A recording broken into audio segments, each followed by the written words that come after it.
ஒரு சின்ன இன்ட்ரொடக்ஷன் விளக்கத்தை நான் உங்களுக்கு சொல்லிடுறேன். அப்போ தான் பின்னாட்களில் அது உங்களுக்கு பிரயோஜனமாக இருக்கும். என்ன காரணம் அப்படின்னு கேட்டிங்கன்னு சொன்னால், இந்த முத்திரைகளின் புஸ்தகத்தில் சொல்லப்படுகிற முத்திரைகளுடைய காரியங்கள் எல்லாமே ரெண்டு விதமான கருத்துகள் இருக்குது. ரெண்டு விதமான கருத்துகள் சொல்லப்படுகிறது. ஒன்று, அவைகள் எல்லாம் சபை எடுத்துக்கொள்ளப்படுவதற்கு முன்பதாக நடக்கும் அப்படின்னு ஒரு கருத்து இருக்குது.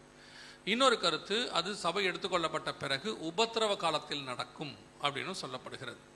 இதில் ரெண்டு கருத்துக்களையுமே ஏற்றுக்கொள்கிறவர்கள் இருக்கிறார்கள், ரெண்டுத்துக்கும் எதிர்ப்பு தெரிவிக்கிறவர்களும் இருக்கிறார்கள்.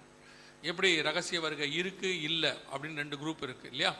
ஆனால் இது எப்படின்னு கேட்டிங்கன்னா, ரகசிய வருகையை ஏற்றுக்கொள்கிறவங்களுக்குள்ள இப்படி ஒரு காரியம் இருக்குது. என்ன அப்படின்னு கேட்டால், இந்த 6ஆம் அதிகாரம் வெளிப்படுத்தின விசேஷத்தில் சொல்லப்பட்டதெல்லாம் வருகைக்கு பின்னால் தான் நடக்கும், சபை எடுத்துக்கொள்ளப்பட்ட பிறகு இது நடக்கும் அப்படின்னு சொல்லி ஒரு கருத்து இருக்குது. எதனால் அப்படி சொல்லப்படுகிறது அப்படின்னு கேட்டிங்கன்னு சொன்னால், பொதுவாக இந்த டாக்டரினில் நிறைய சொல்லுவாங்க. அதாவது பாரம்பரிய சபையினுடைய டாக்டரின்ஸ் இருக்குது, அதே மாதிரி ஜெகோவா விட்னஸ் டாக்டரின்ஸ் இருக்குது, ஒன்லி ஜீசஸ் டாக்டரின் இருக்குது, இது மாதிரி நிறைய டாக்டரின் இருக்குல்ல. அதே மாதிரி இந்த பெண்டிகாஸ்டல் டாக்டரின் ஒன்று இருக்குது. இந்த பெண்டிகாஸ்டல் டாக்டரினில் ஒரு விஷயம் என்ன சொல்லப்படுது அப்படின்னு சொல்லி கேட்டிங்கன்னு சொன்னால், இந்த முத்திரைகள் எல்லாமே 6ஆம் அதிகாரத்தில் சொல்லப்படுகிற எல்லாமே வருகைக்கு பின்னால் உடைக்கப்படும், வருகைக்கு பின்னால் நடக்கிற சம்பவம். குறிப்பாக 3ஆம் அதிகாரம் வெளிப்படுத்தின விசேஷம் வரைக்கும் தான் வருகைக்கு முன்னால் உடைக்கப்படும். 4ஆம் அதிகாரத்திலிருந்து சொல்லப்படுபவைகள் எல்லாமே வருகைக்கு பின்னால் தான் உடைக்கப்படும், வருகைக்கு பின்னால் தான் நடக்கும் அப்படிம்பாங்க. எதை வச்சு அப்படின்னு கேட்டிங்கன்னா, முதல் 3 அதிகாரத்தில் பார்த்தீங்கன்னா 7 சபைகளை குறித்து சொல்லப்படுகிறது. அங்கே உங்களுக்கு தெரியும் நினைக்கிறேன், எபேசில் ஆரம்பித்து லவோதிக்கேயா வரைக்கும் 7 சபைகளை பற்றி சொல்லப்படுகிறது.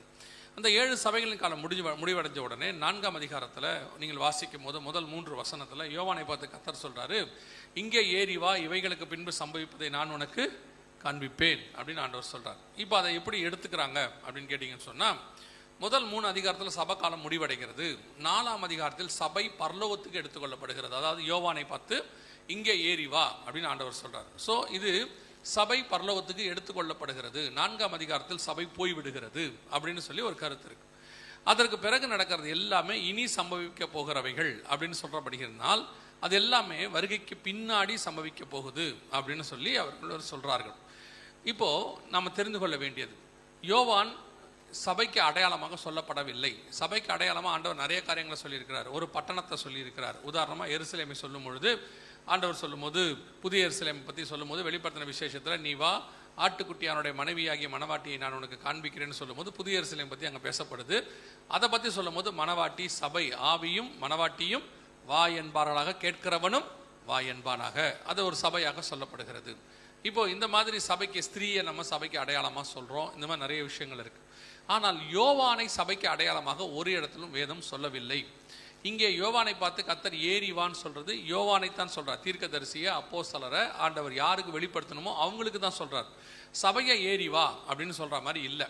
இது முதலாவதாக. ரெண்டாவது நீங்கள் புரிந்து கொள்ள வேண்டியது என்ன அப்படின்னு கேட்டிங்கன்னா, 4ஆம் அதிகாரத்திலேயோ 5ஆம் அதிகாரத்திலேயோ சபை பரலோகத்தில் இருப்பதாக சொல்லப்படவில்லை. எந்த இடத்திலும் பார்க்கல. இப்போ நான் 1ஆம் அதிகாரத்தில் சிங்காசனத்தை அவர் பார்க்குறார், ஆண்டவரை பார்க்குறார், யோவான் பார்க்குறார். அதே மாதிரி 4ஆம் அதிகாரத்தில் ஆண்டவர் அவர் பார்க்குறார். 4ஆம் அதிகாரம் 3வது வசனத்தில் நான் பார்க்கும்போது, இதோ வானம் திறந்திருக்கிறது, பரலோகம் திறந்திருக்க கண்டேன், அப்பொழுது ஒரு சிங்காசனத்தை கண்டேன், சிங்காசனத்தில் ஒருவர் வீற்றிருந்தார், அவர் பார்வைக்கு வஜ்ரக்கல்லுக்கும் பதுமரகத்துக்கும் ஒப்பாக இருந்தார். சிங்காசனத்தை சுற்றி ஒரு வானவில் இருந்தது, அது மரகதம் போல் இருந்தது. சிங்காசனத்தை சுற்றிலும் 4 ஜீவன்கள், 24 மூப்பர்கள், 7 ஆவிகள், கண்ணாடி கடல் போன்ற ஒரு கடல் இருந்தது. இதெல்லாம் வரிசையாக இருக்கும். 4ஆம் அதிகாரத்தில் நீங்கள் 3ஆம் வசனத்தில் வாசிக்கிட்டே வந்தீங்கன்னா அங்கே வரிசையாக இருக்கும். ஆனால் சபை நிற்கிறதாக அங்கே சொல்லப்படவில்லை. சபையை பார்த்ததாக அங்கே என்ன செய்யல, சொல்லப்படவே இல்லை. ஸோ இப்போ சபை எங்கே தான் இருக்குது பரலோகத்தில்? சரி, 5ஆம் அதிகாரத்தில் ஒரு பரலோகத்தை பார்க்குறார், யோவான் பார்க்குறார். பார்க்கும்போது பார்த்தீங்கன்னா அங்கே ஒரு சிங்காசனம் இருக்குது, அதில் ஒருவர் வீற்றிருக்கிறார், நீடித்த ஆயுசு உள்ளவர் வீற்றிருந்தார். அவர் கையில் முத்திரைகளின் புஸ்தகம் இருந்தது. அடிக்கப்பட்ட வண்ணமாக இருக்கிற ஆட்டுக்குட்டியானவர் வந்து புஸ்தகங்களை வாங்கி முத்திரைகளை உடைக்க கண்டேன் அப்படின்னு இருக்கிறது. அங்கேயும் பார்த்தீங்கன்னா 24 மூப்பர்கள், 4 ஜீவன்கள் இருக்கிறாங்க. ஆனால் அந்த இடத்திலும் சபை பரலோகத்தில் இருப்பதாக சொல்லப்படவில்லை. சபை பரலோகத்தில் இருக்கிறது முதலாக எங்கே சொல்லப்படுது அப்படின்னு கேட்டிங்கன்னா, 7ஆம் அதிகாரம் 9ஆம் வசனம் வெளிப்படுத்தின விசேஷத்தில் தான், இவைகளுக்கு பின்பு நான் பார்த்தபோது சகல கோத்திரத்திலிருந்தும் ஜாதிகளிலிருந்தும் பாஷைக்காரிலிருந்தும் மீட்கப்பட்டதும் ஒருவரும் எண்ணக்கூடாததுமாகிய திரளான கூட்டமாகிய ஜனங்கள் வெள்ளை அங்கிகளை தரித்துக் கொண்டு தங்கள் கைகளில் குருத்தோலைகளை பிடித்துக் கொண்டு சிங்காசனத்துக்கு முன்பாகவும் ஆட்டுக்குட்டியானருக்கு முன்பாகவும் நிற்க கண்டேன் அப்படின்னு இருக்கு. இங்கே தான் சபை பரலோகத்துக்கு முன்பாக நிற்கிது. இதைத்தான் நாம் ஏற்றும் கொள்ளுகிறோம். பாடல் பாடும்போது கூட நம்ம என்ன பாடுறோம், அழகாய் நிற்கும் யார் இவர்கள், அந்த பாட்டு பாடுறோம்ல, வெள்ளை அங்கியை தரித்து கொண்டு தங்கள் கைகளில் குருத்தோலைகளை பிடித்து கொண்டு அப்படின்லாம் பாடுறோமே, இது எந்த பேசிஸில் பாடுறோம்னா 7ஆம் அதிகாரம் 9ஆம் வசனத்தில் இருக்கிற சபையை பேஸ் பண்ணி தான் பாடுறோம். அப்போ 7ஆம் அதிகாரம் 9ஆம் வசனத்தில் தான் சபை பரலோகத்தில் இருக்கிறது. அதுக்கு முன்பதாக சபை பரலோகத்தில் இருக்கிறதாக சொல்லப்படவில்லை, பார்க்கவே இல்லை. யோவான் பார்க்கவே இல்லை. 1ஆம் அதிகாரத்திலையும் பார்க்கல, 4ஆம் அதிகாரத்தில் பார்க்கல, 5ஆம் அதிகாரத்தில் பார்க்கல, 7ஆம் அதிகாரத்தில் பார்க்குறார். அங்கே சபை நிற்கிறத அவர் பார்க்குறார். அதனால தான் அங்கே ஒரு தூதன் கேட்குறார், இவர்கள் யார், எங்கிருந்து வந்தார்கள் என்று சொல்லி கேட்கும்போது வசனம் தெளிவாக சொல்லுது, ஆட்டுக்குட்டியின் ரத்தத்தினால் தங்கள் வஸ்திரங்களை தோய்த்து வெளுத்தவர்கள் அப்படின்னு வசனம் சொல்லுது. அப்போ சபை தான் அங்கே நிற்கிது. அப்போ 6ஆம் அதிகாரம் வரைக்கும் சபை பரலோகத்துக்கு வந்ததாக சொல்லப்படவே இல்லை. 7ஆம் அதிகாரத்தில் தான் சபை பரலோகத்தில் இருக்கு. இதுதான் வசனத்தின்படி சரி. ஒரு சாரார் என்ன சொல்றாங்க, அதெல்லாம் கிடையாதுங்க, 4ஆம் அதிகாரத்திலேயே சபை பரலோகத்துக்கு போயிடும். எதை வச்சு சொல்றீங்க அப்படின்னா, எங்களுக்கு அப்படிதான் சொல்லி கொடுத்துருக்காங்க, எங்களுக்கு அப்படிதான், இங்கே ஏறி வா அப்படின்னு ஆண்டவர் சொல்லிட்டாரு அப்படின்னு. இங்கே ஏறி வான்றது ஆண்டவர் யோவானை பார்த்து தான் சொல்றாரு. அப்படின்னா பார்த்தா 37ஆம் அதிகாரம் 38ஆம் அதிகாரம் எசேக்கியேல் எல்லாம் ஆண்டவர் தன் தலைமயிரை பிடித்து வானத்துக்கு பூமிக்கு நடுவில் கொண்டு போனார். அப்போ எசேக்கியேல் என்பது யாரு, சபையை குறிக்குமா? வானத்துக்கு பூமிக்கு நடுவில் கொண்டு போனார் அப்படின்னு இருக்கு. 17ஆம் அதிகாரம் 3வது வசனத்தில் வெளிப்படுத்தின விசேஷத்தில் ஆவிக்குள் என்னை வனாந்தரத்திற்கு கொண்டு போனார் இருக்கு. அப்போ சபை வனாந்தரத்துக்கு போயிடுமா? இது என்ன அப்படின்னா, ஒவ்வொரு இடத்துலையும் அந்த மாதிரி அவங்களுக்கு விளக்கம் அவங்க புரிஞ்சுக்கிறாங்க. நான் இப்போ அவங்களை குற்றமாக சொல்லலை.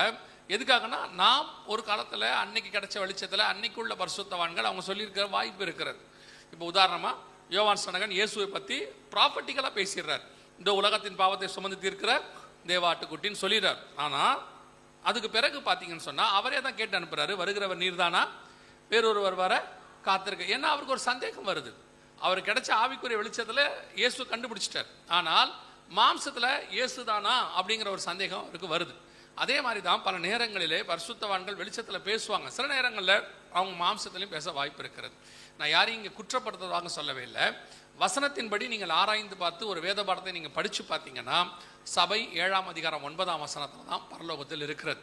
எதற்காக இதை உங்களுக்கு இன்னும் விளக்கமாக சொல்கிறேன் அப்படின்னா, 6ஆம் அதிகாரம் வரைக்கும் நாம் எடுத்துக்கொள்ளப்படுவதற்கு முன்பதாக நடக்க வேண்டிய சம்பவங்கள் அது. அந்த காரியங்கள் எல்லாம் நம் கண்களுக்கு முன்பாக நடக்குது, நடந்துக்கிட்டும் இருக்குது. ஆனால் இதில் என்ன பிரச்சனைனா, அதெல்லாம் நடக்குது, நம்ம கண்களுக்கு முன்பாக நிறைவேறிக்கிட்டு இருக்கு, தீர்க்கதரிசனம் நிறைவேறுகிறத அவங்க புரிஞ்சிக்க அதனுடைய விளைவு என்ன, அதிலிருந்து அவங்களால தப்பிக்க முடியல. உதாரணமாக இயேசு பிறந்துட்டாருன்னு தெரிஞ்சாதான் அங்கே போய் அங்கே இருக்கக்கூடியதான மெய்ப்பர்கள் போய் அவரை பார்க்க முடியும். அங்கே போய் பார்த்தா தான் அந்த தீர்க்க தரிசனங்கள்லாம் நிறைவேறும். இப்போ இயேசு பெத்லகேமில் பிறந்ததே தெரியல. நட்சத்திரத்தை கண்டு வானசாஸ்திரிகள் வந்து சொன்ன பிறகுதான் ஏரோதுக்கும் எருசலேம் நகரத்தாருக்குமே தெரியுது தாவீதின் ஊரிலே ரட்சகர் பிறந்திருக்கிறார் அப்படின்னு சொல்லி. இப்போ யோசித்து பாருங்க, இவங்க தெரியவேன்னா என்ன ஆயிருக்கும், மெய்ப்பொருளுக்கு தெரியல என்ன இருக்கும். அப்போ வேத வாக்கியத்தை ஆராய்ந்து பார்த்து ஒரு வெளிப்பாடு வந்தால் மட்டும்தான் அது நமக்கு தெரியும். இல்லைன்னா நம்ம இன்னும் மேசியா பிறக்கலன்னு இவங்க வெயிட் பண்ணிகிட்டே இருப்பாங்க. இப்போ நமக்கு ஆண்டவர் அப்படி சொல்லும் போது தான் நான் பல விஷயங்களே ஆயத்தப்பட முடியும். இல்லைன்னா ஆயத்தப்படாமல் இன்னும் நாள் செல்லும், இன்னும் காலம் செல்லும், இவ்வளோ சொல்லியுமே ஒரு கூட்டம் இன்னும் காலம் செல்லும், இன்னும் நாட்கள் செல்லும், ரகசிய வருகை இல்லை, சபை எடுத்துக்கொள்ளப்படாது அப்படின்னு பேசுகிறவங்க நிறைய பேர் இருக்கிறாங்க. ஆனால் தயவு செய்து நீங்கள் புரிந்து கொள்ளுங்கள். இப்போ இது உங்களுக்கு சொல்லப்படுகிறது, நீங்கள் புரிந்து கொள்ளுங்கள். 6ஆம் அதிகாரம் முழுக்க நம் கண்களுக்கு முன்பாக நடைபெற வேண்டியது அதில் பாதிக்கு மேலே நடந்துடுச்சு. நாம் அதை கிராஸ் பண்ணி வந்திருக்கிறோம். அதை தான் நாம் இப்போ நீங்கள் பார்க்க போகிறோம். கர்த்தருக்கு சித்தமானால் இன்னைக்கு நாளைக்கும் இந்த 6ஆம் அதிகாரத்தில் உள்ளதான சொல்லப்பட்ட விஷயங்கள் எப்படி நடக்குது, இனி எப்படி நடக்க போகுது அப்படிங்கிறத நாம் இன்னைக்கு என்ன செய்ய போகிறோம், பார்க்க போகிறோம். முதலாவதாக வெளிப்படுத்தின விசேஷம் 6ஆம் அதிகாரத்தில் 6 முத்திரைகளை குறித்து சொல்லப்படுகிறது. அதில் முதல் 4 முத்திரைகள் குதிரைகளை குறித்து சொல்லப்படுகிறது. 5வது முத்திரை பலிபீடத்தை குறித்தும் 6வது முத்திரை இயற்கை பேரழிவுகளை குறித்தும் சொல்லப்படுகிறது. இந்த 6 முத்திரைகளும் முடிஞ்ச உடனே இவைகளுக்கு பின்பு நான் பார்த்தபோது 7ஆம் அதிகாரம் 9ஆம் வசனம் சொல்லப்படுது. ஸோ இந்த 6 முத்திரைகளுடைய காலமும் நம் கண்களுக்கு முன்பாக நடக்கும், சபை எடுத்துக்கொள்ளப்படுவதற்கு முன்பாக நடக்கும். அதில் பிரதானமாக இன்னைக்கு நம்ம பார்க்க போகிறதுல 4 குதிரைகளை குறித்து சொல்லப்படுகிறது. எங்கே வெளிப்படுத்தின விசேஷத்தில் 4 குதிரைகளை குறித்து சொல்லப்படுகிறது. வெளிப்படுத்தின விசேஷம் 6ஆம் அதிகாரம் 2வது வசனத்தில் வெள்ளை குதிரையை குறித்தும், 6ஆம் அதிகாரம் 4வது வசனத்தில் சிவப்பு குதிரையை குறித்தும், 6ஆம் அதிகாரம் 5ஆம் 6வது வசனத்தில் கருப்பு குதிரையை குறித்தும், 6ஆம் அதிகாரம் 8ஆம் வசனத்தில் மங்கின நிறமுள்ள குதிரை குறித்தும் சொல்லப்படுகிறது. இந்த குதிரைகள் என்ன, இதுக்கு பின்னால் நடக்கிற சம்பவங்கள் என்ன, என்ன ஆண்டவர் தீர்க்க தரிசனமாக சொன்னார், அதில் எதெல்லாம் நடந்திருக்கு, எது நடக்க போகுது, அதைத்தான் நாம் இப்பொழுது பார்க்க போகிறோம். முதலாவதாக இந்த குதிரைகள் என்றால் என்ன, அது எதை பற்றி சொல்லப்படுகிறது, விளக்கம் என்ன. இன்னொன்றும் நான் உங்களுக்கு சொல்லிடுறேன். இந்த பாடத்தை பார்க்கும்போது 2 நாளில் நீங்கள் எதையுமே யூகிக்க வேண்டாம். எதையுமே நம்ம பல நேரத்தில் இதுவாக இருக்குமோ அதுவாக இருக்குமோ அப்படின்னு போட்டு நம்ம மூளையை போட்டு கசக்கி புளிவோம் இல்லை. தயவு செஞ்சு அந்த மாதிரி வேலையை செஞ்சிடாதீங்க. ஏன்னா நீங்கள் கண்டிப்பாக தப்பாக தான் புளிவீங்க உங்கள் மூளையை. சரியா? மூளையை நம்ம எப்பவுமே என்ன செய்வோம், மாம்சத்தில் தான் புளிவோம். ஏற்கனவே நமக்கு நிறைய விஷயங்கள்லாம் கேட்டு வச்சிருப்போம் மைண்டில். அது ஒருத்தர் வந்து என்ன கேட்டார், இப்படி தான் கேட்டார், இந்த அந்தி கிறிஸ்துவை பற்றி சொல்லப்படுது, இந்த அந்தி கிறிஸ்துவெல்லாம் வந்து கன்ஃபார்மாக ஆணாக தான் இருக்கணுமா, பெண்ணாக இருக்க வாய்ப்பா இல்லையா அப்படின்னு கேட்டார். ஏன்னா அவன் வருகிறான் போகிறான் அப்படி தானே இருக்குது அப்படின்னு. உடனே நான் கேட்டேன், பைபிளில் வந்து அவன் இவன் தான் இருக்குது, நீங்கள் ஏன் அப்படி கேட்குறீங்க அப்படின்னா, இல்லை நான் தியானிச்சு பார்த்தேன், அந்தி கிறிஸ்துக்கிட்ட இருக்கிற எல்லா சுபாவமும் என் ஒய்ஃபுக்கிட்டையும் இருக்குது, ஒருவேளை அவளாக இருப்பாளோன்னு எனக்கு ஒரு சந்தேகம் வந்துச்சு அப்படின்னு. அதனால தான் நான் சொன்னேன், நம்ம மூளையை போட்டு என்ன செய்யக்கூடாது, சில இடத்துல யோசிக்கக்கூடாது. யோசிச்சு பார்த்தா ஒருவேளை அதை தான் இருக்கும் நமக்கு தோணும் பல நேரத்தில். அதனால தான் சொல்கிறேன், எல்லாத்துக்கும் நம்ம ஆண்டவர் என்ன பண்ணி வச்சுட்டாருன்னா, எல்லாத்துக்கும் விளக்கத்தை இதே வேதாகமத்தில் கொடுத்து வச்சுட்டார், ஆன்சர்ஸ். நம்முடைய ஒரே ஒரு வேலை என்னன்னா, தேடி கண்டுபிடித்து ஆராய்ந்து படிப்பது. அது எங்கே இருக்குன்னு தேடி கண்டுபிடிக்க வேண்டியது மட்டும்தான் நம்முடைய வேலை. நாம் என்ன செய்யறோம்னா, அந்த தேடி கண்டுபிடிக்கிற வேலைக்கு பதிலாக உட்காந்து யோசிப்போம். யோசிச்சு இதுவாக இருக்குமோ அதுவாக இருக்குமோ அப்படின்லாம் யோசிப்போம். எதையுமே யோசிக்காதீங்க, எல்லாத்துக்கும் பதில் இதில் இருக்குது. நீங்கள் ஒன்றே ஒன்று மட்டும் தெளிவாக செய்யுங்க, தேவ ஆவியானவர் துணையோட வேதாகமத்தை படிங்க, ஆவியானவர் விளக்கங்களை கொடுப்பதற்கு போதுமானவராக இருக்கிறார். அல்லேலூயா. இப்போ குதிரைகள் என்றால் என்ன வாசிங்க. சகரியாவின் புஸ்தகம் 6ஆம் அதிகாரம் 5வது வசனத்தை வாசிங்க. சகரியா 6:5 வாசிங்க.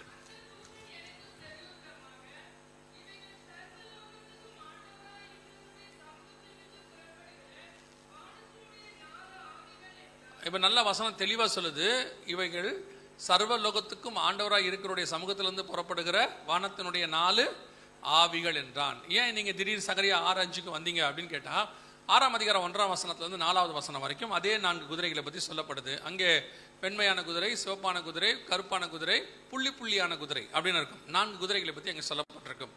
இந்த குதிரைகளுக்கு அவர் கொடுக்குற விளக்கம் என்ன அப்படின்னு சொல்லி கேட்டிங்கன்னா, 4 ஆவிகள். ஆவிகள்னா என்னன்னா, தேவனுடைய சித்தத்தை பூமியில செய்வது. நீங்க அடுத்து அப்படியே 6 தொடர்ந்து வாசிச்சு பார்த்தீங்கன்னா, வடதேசத்துக்கு போன கர்த்தருடைய கருப்பு குதிரை கர்த்தருடைய சித்தத்தை செய்து சாந்தி பண்ணிற்று அப்படின்னு இருக்கும். அப்படின்னா என்ன அர்த்தம் அப்படின்னா, காட்ஸ் வில்ல பூமியில செய்யறது, காட் யூஸ் பண்றது. பலவிதமான தூதர்களை கர்த்தர் வச்சிருக்கிறார். சங்கார தூதன், மெசேஞ்சர் செய்தி கொடுக்கிற தூதன், அப்புறம் வாரியர் யுத்தம் பண்ணுகிற தூதன், அப்புறம் வர்ஷிப்பர் ஆராதிக்கிற தூதன், இப்படி நிறைய தூதர்களை கர்த்தர் வந்து வச்சிருக்கிறார். இப்படி நீங்கள் பார்த்துருப்பீங்க, உலகத்தில் நிறைய கவர்மெண்ட்ஸ் ஆஃபீஸர்ஸ்லாம் பார்த்தீங்கன்னா, முதல்ல மந்திரி இருப்பார், மந்திரிக்கு கீழே பார்த்தீங்கன்னு சொன்னால் ஐஏஎஸ் ஆஃபீஸர்ஸ் அதிகாரிகள் இருப்பாங்க, அவங்களுக்கு கீழே பார்த்தீங்கன்னா ஊழியர்கள் இருப்பாங்க, அவங்களுக்கு கீழே பார்த்தீங்கன்னா அதுக்கு நிறைவேற்றக்கூடியதான கடநிலை ஊழியர்கள் இருப்பாங்க. இப்படி ஸ்டேஜஸ் இருக்கும். இந்த மாதிரி இதெல்லாம் எங்கேருந்து வந்தாங்கன்னா பைபிள் தான் எடுத்தாங்க. ஏன்னா பைபிள் தான் முதல்ல கிங்டம் பற்றி பேசுது, ராஜ்யத்தை பற்றி பேசுது. அப்போ அந்த ராஜ்யத்தை பற்றி பேசும்போது அந்த ராஜ்யம் எப்படி ஒரு அமைப்பாக இருக்குங்கிறத பைபிளில் இருந்தால் கற்றுக்கிட்டாங்க. நான் சொல்லுவேன், வேதத்தை வாசிக்கும் போது ஒரு விஷயம் எனக்கு புரிஞ்சிச்சு. உலகத்தில் உள்ள கிங்டம், ராஜ்யங்கள், அல்லது உலகத்தில் உள்ளதான அரசாங்கங்கள், அப்புறம் உலகத்தில் உள்ளதான லாஸ், சட்டங்கள், உலகத்தில் உள்ளதான அறிவியல் அமைப்புகள், இது அத்தனையுமே பைபிளுடைய பேட்டர்னில் தான் இருக்குது. ஆண்டவர் ஏற்கனவே எல்லாத்தையும் எழுதி வச்சுட்டார். அப்போ தான் எனக்கு ஆண்டவர் சொன்னார், இவங்க எதையுமே கிரியேட் பண்ணலை. உலகத்தில் உள்ளவங்க ஆளால் எதுவுமே என்ன செய்ய முடியாது, கிரியேட் பண்ண முடியாது. வசனம் சொல்லுது, கர்த்தர் ஒருவரே. கிரியேட்டர் யாரு? ஒருத்தர். அவன் ஒருத்தர் தான் கிரியேட்டர். அவர் கிரியேட் பண்ணதை இவங்க என்ன பண்ணுவாங்கன்னா ரீக்ரியேட் பண்ணுவாங்க, அப்படி இல்லைன்னா காப்பி அடிப்பாங்க, ஃபோட்டோ காப்பி நம்ம சொல்லுவோம், காப்பி அடிப்பாங்க, இல்லைன்னா அதை அப்படியே கொஞ்சம் மாடிஃபை பண்ணுவாங்க. இவங்களால நியூவாக ஒன்று என்ன செய்ய முடியாது, கிரியேட் பண்ணவே முடியாது. அப்படி உனக்கு பூமியில் இது வரைக்கும் இல்லாத ஒரு விஷயத்தை, பைபிளில் சொல்லப்படாத பூமியில் இல்லாத ஒரு விஷயத்தை புதுசாக மனுஷனால என்ன செய்ய முடியாது, கண்டுபிடி. எல்லாத்துக்கும் ஒரு இன்ஸ்பிரேஷன் இருக்கும். ஏதோ ஒன்றை பார்த்து அவன் செஞ்சான் இருக்கும். அவன் எதை பார்த்துருப்பான்னா காட் கிரியேஷனை பார்த்துருப்பான். அதை பார்த்து தான் செய்ய முடியும். அது வந்து எல்லாத்துக்கும் பொருந்தும். அறிவியலுக்கு பொருந்தும், சட்டத்துக்கு பொருந்தும், அப்புறம் வந்து ராஜ்யத்துக்கு பொருந்தும், அல்ல எந்த விஷயத்தை எடுத்தாலும் அது பொருந்தும். ஸோ இப்போ ஆண்டவர் வந்து கிங்டம் பேசிஸ், ஆண்டவர் வந்து என்ன பண்ணிக்கிறார், ராஜ்யபாரம். அவர் ராஜா, தனக்கு கீழே 24 மூப்பர்கள், அதுக்கு கீழே பணிவிடை ஆவிகள், அதுக்கு கீழே வந்து யுத்தம் பண்ணக்கூடியவர்கள், சங்கார தூதன், இப்படி நிறைய வச்சிருக்கிறார். அப்போ கர்த்தர் இந்த 4 ஆவிகளை என்ன சொல்றாருன்னா, 4 தூதர்கள், 4 ஆவிகள், தேவனுடைய திட்டத்தை செய்யக்கூடியவங்க. இந்த 4 விதமான ஆவி, 4 காரியங்களை பூமியில செய்யக்கூடியது. அதை தான் அடையாளமாக குதிரை என்று சொல்லப்படுகிறது. இப்போ இந்த 4 ஆவிகளை குறித்து தான் நாம் முதலாவதாக பார்க்க போகிறோம். முதலாவதாக 6ஆம் அதிகாரம் 2வது வசனம் வெளிப்படுத்தின விசேஷத்தில் சொல்லப்படுகிறது. இந்த 6ஆம் அதிகாரம் 2வது வசனத்தை வாசிங்க பார்ப்போம். நான் பார்த்தபோது இதோ ஒரு வெள்ளை குதிரையை கண்டேன். அதன் மேல் ஏறி இருந்தவன் வில்லை பிடித்திருந்தான். அவனுக்கு ஒரு கிரீடம் கொடுக்கப்பட்டது. அவன் ஜெயிக்கிறவனாகவும் ஜெயிப்பவனாகவும் புறப்பட்டான். முதலாவதாக இங்கே சொல்லப்படுகிறதான வெள்ளக்குதிரை குறித்த காரியங்களை நாம் படிக்கிறோம். இந்த வெள்ளக்குதிரையுடைய காரியங்களை தான் நாம் இப்பொழுது பார்க்க போகிறோம். வெள்ளக்குதிரை என்றால் அது ஒரு ஸ்பிரிட், ஆவி. அது என்ன ஆவி? பூமியில கிரியை செய்ய போகிறதான ஒரு ஆவி. இதுக்கு நிறைய அடையாளங்களை கொடுத்துருக்காரு. அந்த வசனத்திலேயே நாம் வாசிக்க போகிறோம். 6ஆம் அதிகாரம் 2ஆம் வசனத்தை தான் இப்போ முதல்ல தியானிக்க போகிறோம். அதில் நிறைய காரியங்கள் கொடுத்துருக்கிறார். அப்போது இது எதை குறிக்கிறது, என்ன ஆவி, என்ன காரியங்கள் என்று சொல்லி நீங்கள் பார்க்கும் பொழுது, இதோ ஒரு வெள்ளக்குதிரையை கண்டேன். அதன் மேல் ஏறி இருந்தவன் வில்லை பிடித்திருந்தான். அவன் ஜெயிக்கிறவனாகவும் ஜெயிப்பவனாகவும் புறப்பட்டான். அவனுக்கு ஒரு கிரீடம் கொடுக்கப்பட்டது அப்படின்னு. வெள்ளக்குதிரையை கண்டேன். வெள்ளை கலர் அப்படிங்கிறது எதை குறிக்கிறது? உங்க எல்லாருக்கும் தெரியும். வெள்ளை கலருங்கிறது உலக பிரகாரமா எதை குறிக்குது? சமாதானத்தை குறிக்கிறது. சமாதானத்தை அறிவிக்கிறவதாக அல்லது சமாதானத்தோடு கூட புறப்படுகிறதான சமாதானத்தை அறிவிக்கிற ஒரு காரியத்தை அது குறிக்கிறது. வெள்ளக்கலர் குதிரை ஒன்று புறப்படுகிறது அப்படி என்று சொல்லி பார்க்கிறோம். இது எந்த காரியம்? யுத்தவான்களோடு யுத்தம் பண்ணி அவர்களை ஜெயிக்கும்படிக்கு அதற்கு அதிகாரம் கொடுக்கப்பட்டதும் அல்லாமல் ஒவ்வொரு கோத்திரத்தின் மேலும் பாஷைக்காரர் மேலும் ஜாதிகள் மேலும் அதற்கு அதிகாரம் கொடுக்கப்பட்டது. இதான் அங்கே சொல்லப்பட்டிருக்கிறதான வெள்ளை கலர் குதிரையினுடையதான அது ஜெயிக்கிறவனாகவும் ஜெயிப்பவனாகவும் புறப்பட்டான் அப்படின்னு இருக்கு. முதல்ல இந்த வெள்ளை கலர் என்பது எதுக்கு அடையாளமாக இருக்கிறது அப்படின்னு கேட்டீங்கன்னா சமாதானத்துக்கு அடையாளமாக இருக்கிறது அப்படின்னு சொல்லி பார்க்கிறோம். இதையும் நான் சொல்றேன், யூகிக்கல சமாதானம் ஒருவேளை வெள்ளை கலர் சமாதானம் தான் குறிக்குதா அப்படின்னு நான் சொல்லல. இதற்கான விளக்கமும் வேதாகமத்தில் இருக்கு. வாசிங்க, தானியேல் புஸ்தகம் 11ஆம் அதிகாரம் 21வது வசனத்தை வாசிங்க. தானியேல் 11:21 வாசிங்க. அவன் ஸ்தானத்தில் அவமதிக்கப்பட்டவன் ஒருவன் எழும்புவான். இவனுக்கு ராஜ்யபாரத்தின் மேன்மையை கொடாதிருப்பார்கள். சமாதானமாய் நுழைந்து இச்சகம் பேசி அந்த ராஜ்யத்தை கட்டி கொள்வான் தான். வெளிப்படுத்தின விசேஷம் 6ஆம் அதிகாரம் 2ஆம் வசனத்தில் அவனுக்கு ஒரு கிரீடம் கொடுக்கப்பட்டது அப்படின்னு இருக்கும்.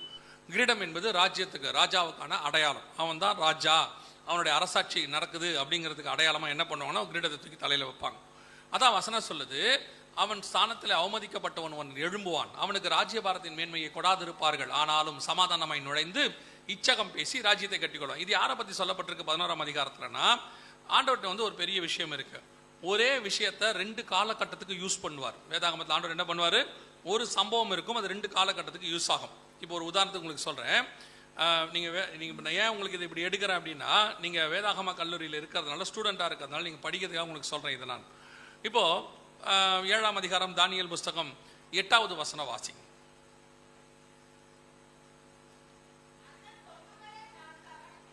அந்த கொம்புகளை, அதாவது அந்த 7ஆம் அதிகாரம் 7ஆம் வசனம் கடைசி லைன்ல இருந்து வாசிங்க. அதற்கு 10 கொம்புகள் இருந்தன. கடைசி லைனை வாசிக்க சொன்னேன். அதற்கு 10 கொம்புகள் இருந்தது. அந்த கொம்புகளை நான் கவனித்திருக்கையில் அதோ வசனம் தெளிவா இருக்குது. 10 கொம்புக்கு நடுவில் என்ன வந்துச்சு? ஒரு சின்ன கொம்பு வந்துச்சு. 8ஆம் அதிகாரம் தானியேல் புஸ்தகம் 9வது வசனம் வாசிங்க. 8:8 இருந்தே வாசிங்க. ம் ம்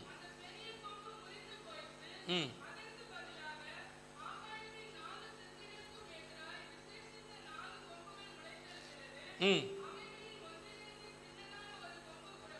7ஆம் அதிகாரம் 8ஆம் வசனத்துல 10 கொம்புகள் நடுவிலிருந்து சின்னதான ஒரு கொம்பு.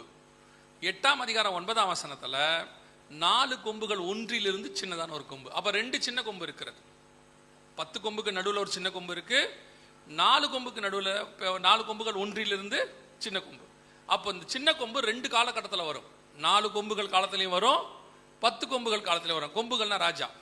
வெளிப்படுத்தல் 17:12 நீ கண்ட 10 கொம்புகளும் 10 ராஜாக்கலாம் அப்படின்னு இருக்கு. அப்போ 10 ராஜாக்களுக்கு நடுவில் இருந்து ஒரு சின்ன கொம்பு, 4 ராஜாக்களுக்கு நடுவில் இருந்து ஒரு சின்ன கொம்பு. இந்த 4 ராஜானா யாரு அப்படின்னு கேட்டீங்கன்னா, அங்க நீங்க வாசிங்க இல்லையா 8ஆம் அதிகாரம் 8ஆம் வசனத்துல, அந்த பலம் கொண்டிருக்கையில் அந்த பெரிய கொம்பு விசேஷித்த கொம்பு முறிந்து விழுந்தது அப்படிதானே இருக்குது. அது யாருன்னு கேட்டீங்கன்னா அதே 8ஆம் அதிகாரத்துல 20வது வசனம் வாசிங்க.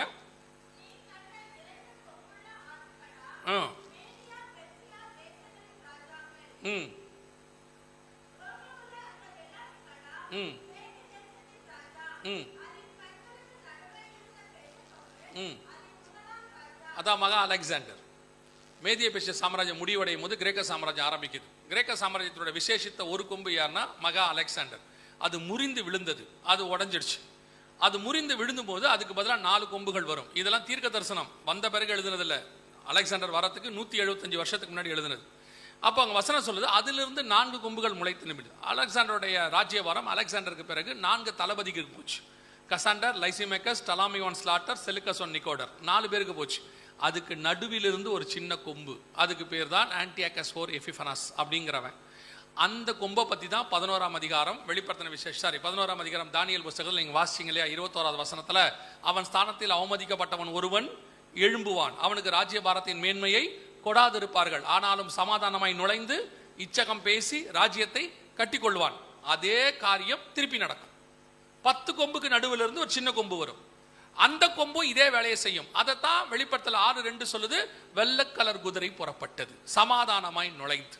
நான் சொல்றது உங்களுக்கு புரியுதா? அப்போ கிரேக்கமுள்ள அந்த ரோமமுள்ள அந்த வெள்ளாட்டு கடா கிரேக்க தேசத்தின் ராஜா, அதன் கண்களுக்கு நடுவில் இருந்த விசேஷித்த கொம்பு அதன் முதலாம் ராஜா. அப்போ இது எதை குறிக்குது? கிரேக்க சாம்ராஜ்யம், அதுல வந்த முதலாவது ராஜா மகா அலெக்சாண்டர். அதே மாதிரி தான் இந்த வெள்ளக்கலர் குதிரை புறப்படுறது எதை குறிக்குது? ஒரு கவர்மெண்ட். அது புறப்படும் போது எப்படி புறப்படும்? சமாதானத்தை அறிவிக்கிறதாக புறப்படும். அதுல 10 கொம்பு வரும், 10 ராஜாக்கள். அதுக்கு நடுவில் இருந்து ஒரு சின்ன கொம்பு வரும், அதாவது ஒரு ஆன்டி கிரைஸ்ட், ஒரு சர்வாதிகாரி வருவான்.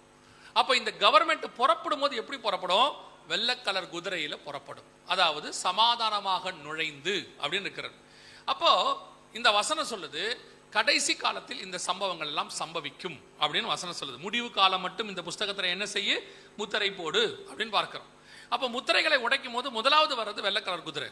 இது எப்போ வரணும்? முடிவு காலத்தில் தான் முத்திரை உடைக்கப்படும். முடிவு காலத்துக்கான அடையாளம் என்ன, அது உங்களுக்கு தெரிஞ்சுக்கணும். முடிவு காலம் என்பதற்கு அடையாளம் என்ன அப்படின்னு சொல்லி கேட்டீங்கன்னா 2 வசனத்தை நம்ம வாசிக்க போறோம்.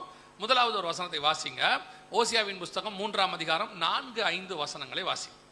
ஓசியா 3ஆம் அதிகாரம் 4-5 வசனம். இஸ்ரவேல் புத்திரர் அநேக நாள் ராஜா இல்லாமலும் அதிபதி இல்லாமலும் பலி இல்லாமலும் சிலை இல்லாமலும் ஏபோத் வஸ்திரம் இல்லாமலும் தேராபீம் இல்லாமலும் இருப்பார்கள்.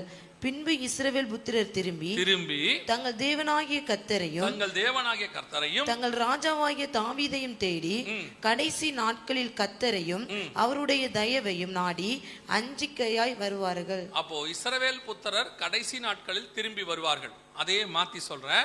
இஸ்ரவேல் புத்திரர் எப்போ திரும்பி வராங்களோ அது என்ன காலம்? என்ன காலம்? கடைசி காலம். கடைசி காலத்தில் இஸ்ரவேல் புத்திரர் வருவார்கள். அப்போ இஸ்ரவேல் புத்திரர் வர்றாங்கன்னா அது என்ன காலம்? கடைசி காலம். நல்லா கவனிச்சு பாருங்க. இப்போ நீங்க பார்க்கக்கூடியது இஸ்ரவேல் புத்திரர் திரும்பி வர்றது. எங்க வருது? இது இருக்கு. இந்த லைட் ஆஃப் பண்ணலாமா? இந்த லைட்டை மட்டும் ஆஃப் பண்ணலாமா?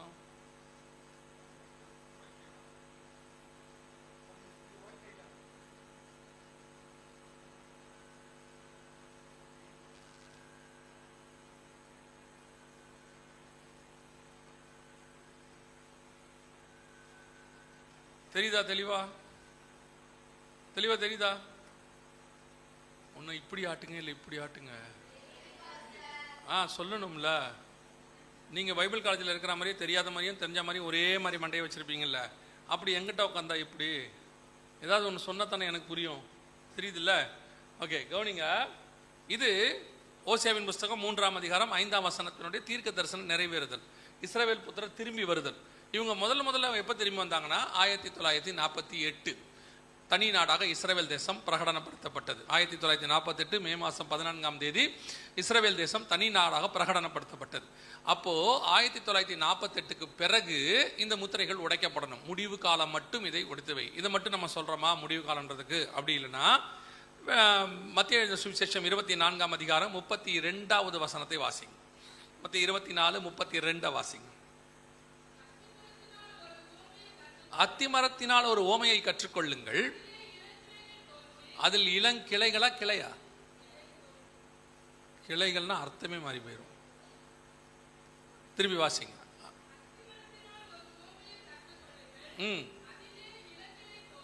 இளங்கிளை தோன்றி துளிர் விடும் பொழுது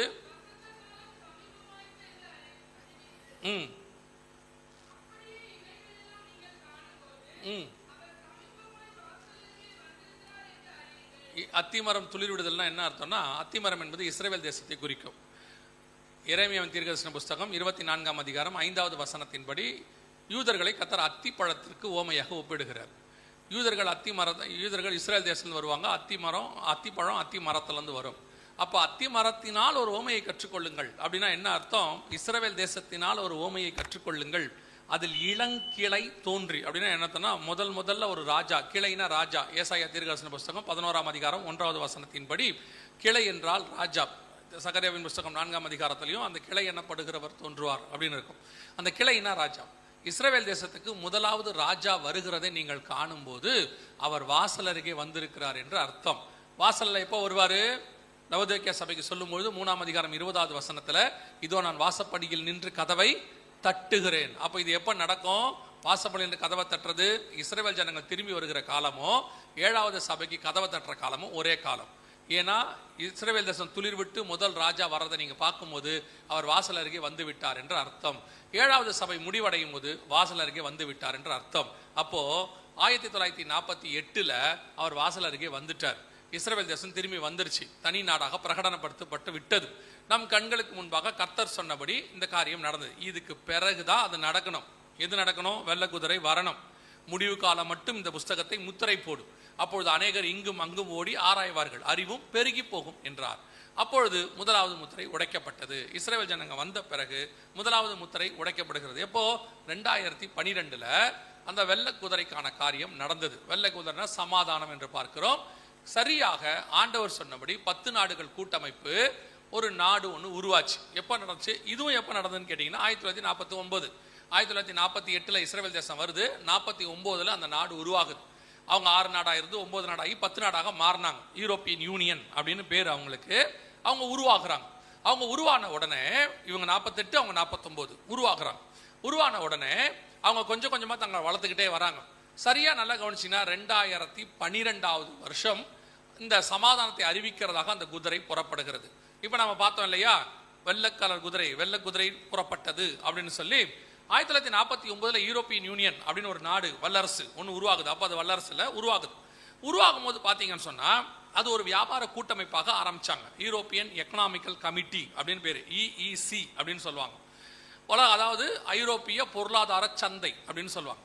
ஆனா அதை ஆரம்பிக்கும் போது அதுக்கு தலைவராக இருந்த நிறைய தலைவர்கள், அதில் ஒருத்தர் இருந்தார் வின்ஸ்டன் சர்ச்சில். அவர் தான் இந்தியா சுதந்திரம் அடையும் போது இங்கிலாந்துக்கு பிரதமராக இருந்தவர். அவர்கிட்ட கேட்டாங்க, இப்போ ஒரு 10 நாடுகள் நீங்க உருவாக்கி இருக்கிறீங்களே, இது பைபிள்ல கடைசியா 10 ராஜாக்கள் வருவாங்கன்னு இருக்கு, நீங்க தான் அந்த 10 ராஜாவா அப்படின்னு கேட்டபோது வின்ஸ்டன் சர்ச்சில் சொன்னாரு, நாங்கள் வியாபாரிகள், நாங்க அரசர்கள் கிடையாது, ஜஸ்ட் கூட்டமைப்பு. நாங்க வியாபாரம் பண்றோம். எதுக்காகனா நாங்கள் நண்பர்களாக இருக்கணும், சண்டை போடக்கூடாது, எங்களுக்குள்ள சண்டை வரக்கூடாதுன்றதுக்காக ஒருத்தருக்காக ஒருத்தர் பண்டை மாற்றி நாங்கள் எங்களை நண்பர்களாக வச்சுக்கிறோம். ஸோ நாங்கள் அந்த ஆட்கள் இல்லை அப்படின்னு சொன்னார்.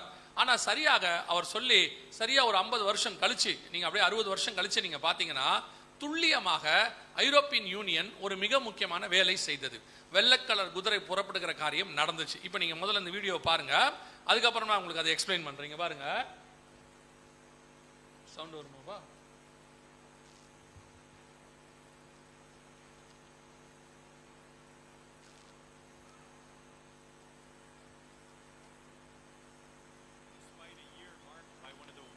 crises in decades and repeated scenes of social unrest across the continent, the European Union has been awarded the 2012 Nobel Peace Prize. The Norwegian Nobel Committee. Despite a year marked by one of the worst crises in decades and repeated scenes of social unrest across the continent, the European Union has been awarded the 2012 Nobel Peace Prize. The Norwegian Nobel Committee has decided that the Nobel Peace Prize for 2012 is to be awarded to the European Union. அவர் என்ன சொன்னாரு அப்படின்னு கேட்டீங்கன்னா, 2012க்கான சமாதானத்துக்கான Nobel பரிசு European union என்கிறதான நாட்டுக்கு வழங்கப்படுகிறது அப்படின்னு சொன்னார். இதில் ஒரு ஆச்சரியம் என்னன்னு கேட்டீங்கன்னா, சமாதானத்துக்கான நோபல் பரிசு இதுவரைக்கும் ஒரு நாட்டுக்கு கொடுக்கப்பட்டதே கிடையாது. யாருக்கு கொடுக்க மாட்டாங்க? ஒரு நாட்டுக்கு கொடுக்க பண்ண மாட்டாங்க இல்லையா? காலையில் கூட நீங்கள் செய்தி கேட்டீங்கல்ல, சகோதரருடைய செய்தி கேட்டீங்களே, சமாதானம் பண்ணுகிறவர்கள் பாக்கியவான்கள். சமாதானம் பண்ணுறது மனுஷனுடைய வேலை. சமாதானங்கிறது மனுஷன், தேவன் மனுஷன் கொடுத்தது. ஆனால் இதுவரைக்கும் சமாதானத்துக்கான நோபல் பரிசு பார்த்தீங்கன்னு சொன்னால் மனுஷனுக்கு தான் கொடுக்கப்பட்டிருக்கு. இது வரைக்கும் எத்தனையோ பேர் 2 நாடுகளுக்கு நடுவில் போய் சமாதானம் பேசுவாங்க. அவங்களுக்கு அந்த சண்டையை நிறுத்தக்கூடியவங்களாக இருப்பாங்க. இந்த மாதிரி ஏற்கனவே யாசர் அராஃபாத்துக்கு கொடுத்துருக்குறாங்க, பில் கிளின்டனுக்கு, ஒபாமாவுக்கு கொடுத்துருக்குறாங்க, இப்படி கொடுப்பாங்க. இது மனுஷனுக்கு தான் தருவாங்களே ஒழிய ஒரு நாட்டுக்கு தரமாட்டாங்க. சமாதானத்துக்கான நோபல் பரிசு ஒரு மனுஷனை அல்லாமல் இன்னொருத்தர் கொடுக்கப்பட்டதுன்னா யூனிசெஃப் அப்படின்னு சொல்லக்கூடியதான ஐநா சபையினுடைய நிறுவனம், அந்த நிறுவனத்துக்கு கொடுத்தாங்க. அது சமாதானத்தை சில காரியங்கள் செஞ்சிச்சுன்னு சொல்லி. ஆனால் இதான் ஃபர்ஸ்ட் டைம் ஒரு நாட்டுக்கு கொடுக்கப்படுகிறது.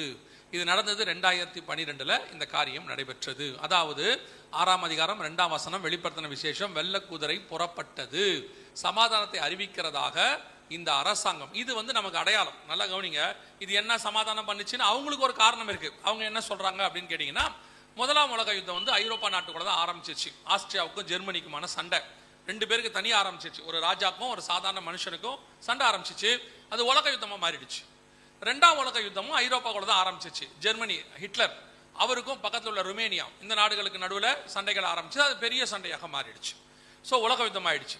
அப்போ என்ன பண்ணாங்கன்னா, இந்த முதல் உலக யுத்தம் 1920 14 முதல் 18, 2ஆம் உலக யுத்தம் 1936 43. ஸோ இந்த 2 உலக யுத்தத்துக்கும் ஐரோப்பா தான் காரணம். இவங்க என்ன பண்றாங்க, 49 ஐரோப்பியன் யூனியன் உருவாக்குறாங்க. அதுக்கப்புறம் ஐரோப்பாக்குள்ள சண்டையே வரல. கிட்டத்தட்ட 50-60 வருஷமா சண்டை வரல. இப்போ வரைக்கும் ஆரம்பிக்கல, இப்போதான் ஆரம்பிக்குது. ஸோ அப்போ அவங்க என்ன பண்ணாங்கன்னு கேட்டீங்கன்னா, ஐரோப்பாக்குள்ள சண்டை வராமல் இருக்கிறதுக்கு இந்த கூட்டமைப்பு தான் காரணம் அப்படின்னு சொல்லி, இந்த கூட்டமைப்புக்கு நாங்கள் என்ன கொடுக்குறோம், சமாதானத்துக்கான நோபல் பரிசு கொடுக்குறோம் அப்படின்னு சொன்னாங்க. இது அவர்கள் சொல்லக்கூடிய காரணம். ஆனா உங்களுக்கு எனக்கு என்னன்னா, கர்த்தர் ஒவ்வொன்றுத்துக்கும் அடையாளம் வச்சிருக்காரு. இயேசு பிறக்கிறாருன்னா நட்சத்திரம் வரும். நட்சத்திரத்தை பார்த்தா பெத்லகேம்ல யூதருக்கு ராஜா என்ன பண்ணிருக்கிறாரு, பிறந்திருக்கிறாருன்னு அர்த்தம். அந்த மாதிரி ஒரு வெள்ளை கலர் குதிரை, ஒரு சமாதானத்தை அறிவிக்கிற நாடு புறப்படுகிறது அப்படின்னா உங்களுக்கு எனக்கு அடையாளம், கடைசி சாம்ராஜ்யம் கிளம்புதுன்னு அர்த்தம். உலகத்தை அழிக்க போற சாம்ராஜ்யம் கிளம்புது. ஏங்க இந்த சாம்ராஜ்யம் உலகத்தை அழிக்கிற சாம்ராஜ்யம் தானா அப்படின்னு சொல்லி கேட்டீங்கன்னு சொன்னா, இப்ப நம்ம அதுக்கான வசனத்தை வாசிக்க போகிறோம். முதலாவதாக அந்த 7ஆம் அதிகாரம் தானியேல் புஸ்தகம், நீங்க 7-8 வசனங்கள் வாசிங்க இல்லையா, 4ஆம் மிருகம் அது மட்டும் வாசிங்க. 7ஆம் அதிகாரம் 7ஆம் வசனம்.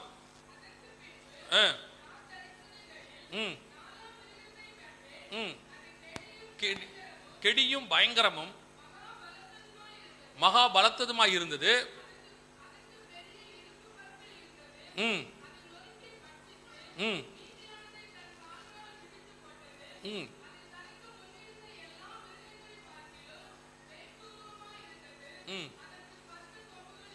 இதான் 4வது மிருகம்.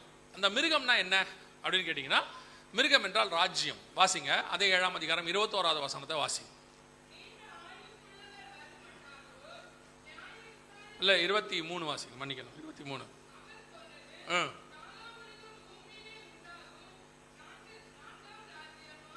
அப்ப மிருகம்னா எதை குறிக்குது, ராஜ்யத்தை குறிக்குது. 4ஆம் ராஜ்யமா.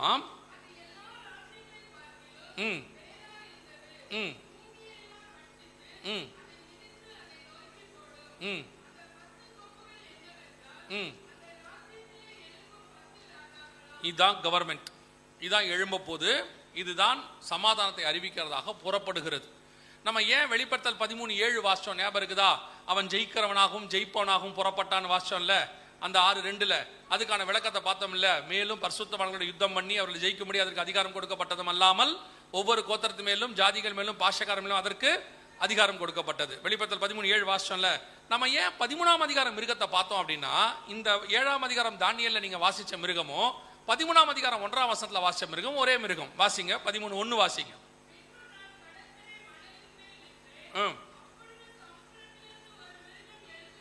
தானியேல் 7:3 சமுத்திரத்திலிருந்து தான் அந்த 4வது மிருகம் எழும்பி வருது. இங்கேயும் சமுத்திரத்திலிருந்து தான் எழும்பி வருகிறது. அடுத்து அதற்கும் 10 கொம்புகள் இருந்துச்சு, இதற்கும் 10 கொம்புகள் இருந்துச்சு. அதைத்தான் போதும், அதை தான் சொல்றோம். இந்த தானியேல் 7ல சொல்லப்பட்டதும், வெளிப்படுத்தல் 13:1 சொல்லப்பட்டதும், வெளிப்படுத்தல் 6:2 சொல்லப்பட்டதும் ஒரே காரியம். ஸோ இப்போ நமக்கு அந்த ராஜ்யம் எப்படி இருக்கும், மோசமா இருக்கும். தனக்கு முன்னிருந்த எல்லா ராஜ்யங்களை பார்க்கலும் வேற்று உருவமாய் இருந்தது. தானியேல் 7:23. அது எல்லாரையும் போட்டு மிதித்தது. பூமியில பார்க்காத ஒரு கவர்மெண்ட், சர்வாதிகார கவர்மெண்ட், மோசமான கவர்மெண்ட் வருது. ஆனா அந்த கவர்மெண்ட் புறப்படும் போது எப்படி புறப்படும், சமாதானத்தை அறிவிக்கிறதாக புறப்படும். வேதம் சொன்னபடி அப்படி ஒரு கவர்மெண்ட் தான் யூரோப்பியன் யூனியன். இது புறப்பட்டிருக்கு. இப்ப நம்ம கண்ணுக்கு முன்னாடி சமாதானத்தை அறிவிக்கிறதாக அந்த கவர்மெண்ட் புறப்பட்டிருக்கிறது. இதுதான் அடுத்து வரப்போற உலக வல்லரசு. இதுல இருந்து தான் கடைசியாக ஒரு ராஜா எழும்புவான். அவன் தான் உலகத்தை அழிக்கிற கடைசி சர்வாதிகாரியாக இருப்பான். அது தனக்கு முன்னிருந்த எல்லா மிருகங்களை பார்க்கலாம், எல்லா ராஜ்யங்களை பார்க்கலாம் வேற்று உருவமாய் இருந்தது. அந்த மிருகம், அந்த ராஜ்யம் தான் நம் கண்களுக்கு முன்பாக புறப்பட்டிருக்குது. இவங்க தான் 6ஆம் அதிகாரம் வெளிப்படுத்தின விஷயம் சொல்லப்பட்டவங்க. இவங்க நம்ம கண்ணுக்கு முன்னாடி 2012 இந்த ராஜ்யம் சமாதானத்தை அறிவிக்கிறதாக அனௌன்ஸ் பண்ணப்பட்டது. இவங்க இப்போ புறப்பட்டிருக்கிறாங்க. இதை தான் நாம் முதலாவது பார்க்கிறோம். இதோ ஒரு வெள்ளக்குதிரையை கண்டேன், அதன் மேல் ஏறி இருந்தவன் ஓர் வில்லை பிடித்திருந்தான். வில் என்பது எதற்கான அடையாளமாக இருக்கிறது? வாசிங்க ஆதியாகமத்தின் புஸ்தகம் 9ஆம் அதிகாரம் 13வது வசனத்தை வாசிங்க. ஆதியாகமம் 9:13 வாசிங்க. நான் என் வில்லை மேகத்தில் வைத்தேன், நான் என் வில்லை மேகத்தில் வைத்தேன், அது எனக்கும் பூமிக்கும் உண்டான உடன்படிக்கைக்கு அடையாளமாய் இருக்கும். உண்டான உடன்படிக்கைக்கு அடையாளமாக இருக்கும். அப்போ உடன்படிக்கைக்கு அடையாளத்துக்கு தான் என்ன? எது உடன்படிக்கையின் அடையாளம்? எது? வில்லு. வில்லு தான் உடன்படிக்கைக்கான அடையாளம். அவன் வில்லை பிடித்திருந்தான் அப்படின்னா என்ன அர்த்தம்? உடன்படிக்கை ஒன்றை பிடித்திருந்தான் அப்படின்னு இருக்கு. ஏங்க இது உடன்படிக்கையை தான் பிடிக்கிறாங்கிறத நீங்க எப்படி சொல்றீங்க? வில்லு உடன்படிக்கை வசனத்தின்படி பொருந்தி போது, ஆனா இது உடன்படிக்கை தான் அப்படின்னு நீங்க எப்படி சொல்றீங்க அப்படின்னு கேட்டா வாசிங்க தானியேல் புஸ்தகம் 9ஆம் அதிகாரம் 27வது வசனத்தை வாசிங்க. அவன் எனக்கு தெளிவு உண்டாக்கி, தப்பு. 9:27 அவர் ஒரு வாரம் அளவும் உடன்படிக்கையை உறுதிப்படுத்தி அந்த வாரம் பாதி சென்ற போது பலியையும் காணிக்கையும் ஒளிய போனோம். அதோட அர்த்தம் என்னன்னா 7 நாள்னா ஒரு வாரம்னா 7 நாள், 7 நாள்னா 7 வருஷம் அப்படின்னு அர்த்தம். இந்த 7 வருஷத்துல முதல் 3.5 வருஷம் உடன்படிக்கைகள் எல்லாரோடும் ஏற்படுத்தப்படும். உடன்படிக்கை அல்ல, உடன்படிக்கைகள் அல்ல, உடன்படிக்கை ஏற்படுத்தப்படும். அந்த 3.5 வருஷம் உபத்திரவ காலமாக இருக்கும். அது முடிந்த பிறகு அந்த உடன்படிக்கையெல்லாம் காத்துல விட்டுருவாங்க. அது காத்துல விட்டுட்டு அடுத்த 3.5 வருஷம் மகா உபத்திரவ காலமாக இருக்கும். அந்த 7 வருஷம் உபத்திரவ காலம் தான் அங்கே சொல்லப்படுகிறது. அதனால தான் நீங்க பாத்தீங்கன்னா வெளிப்படுத்தல் 13:5 அதன் வாய் சிங்கத்தின் வாய் போல இருந்தது இருக்கு இல்லையா? அது 42 மாதம் அளவும் யுத்தம் பண்ணும்படி அதற்கு அதிகாரம் கொடுக்கப்படுது. அப்படிதானே இருக்கு? வெளிப்படுத்தல் 13:5 வாசிங்க. பெருமையானவைகளையும் அல்லாமலும் 42 மாதம் யுத்தம் பண்ணும்படி. 42 மாதம்னா 3.5 வருஷம், 7ல் பாதி 3.5, அதான் அநேகருக்கு உடன்படிக்கை உறுதிப்படுத்தி அப்படின்னு இருக்கு. ஸோ இப்போ ஒரு உடன்படிக்கை ஏற்படுத்தப்படும். அந்த அரசாங்கத்துடைய 2வது அடையாளம் என்ன அப்படின்னு கேட்டீங்கன்னு சொன்னா, முதலாவது அது சமாதானத்தை வெள்ளை கலர் குதிரையில் புறப்படும். 2வது அது வில்லை பிடித்திருக்கும். அதோட அர்த்தம் என்ன? உடன்படிக்கையை பிடித்திருக்கும். இப்போ யூரோப்பியன் யூனியன் பார்த்தீங்கன்னா உலகம் முழுக்க எல்லாரோடையும் உடன்படிக்கை போட்டுக்கிட்டே வராங்க. எல்லா நாடோடையும் ஒரு உடன்படிக்கை போறாங்க. அந்த உடன்படிக்கைக்கு பேரு தடையற்ற வர்த்தகம் அப்படின்னு சொல்லி அவங்க என்ன பண்றாங்க? எல்லாரோடையும் உடன்படிக்கை போடுறாங்க. இங்க பாருங்க, இதுவாப்பா, இது இல்லப்பா, இது இல்லப்பா,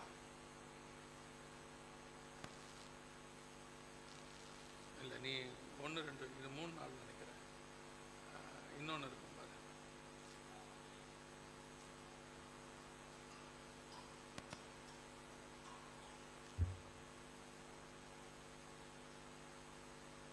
இது 10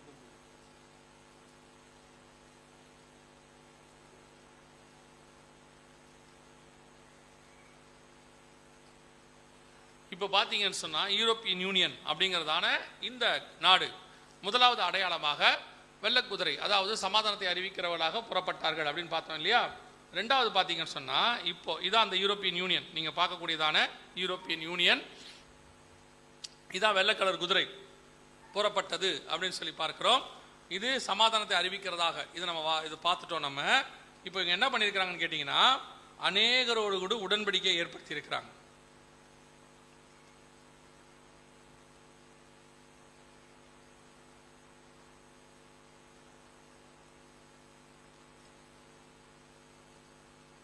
கவனிங்க, இதான் இப்போ இதுக்கு பேரு மதர் ஆஃப் ஆல் டீல்ஸ் அப்படின்னு சொல்லுவாங்க. எல்லா உடன்படிக்கைக்கும் தாய் மாதிரி அப்படின்னு சொல்லி ஒரு உடன்படிக்கை. இது இந்தியாவோட போடப்பட்டது.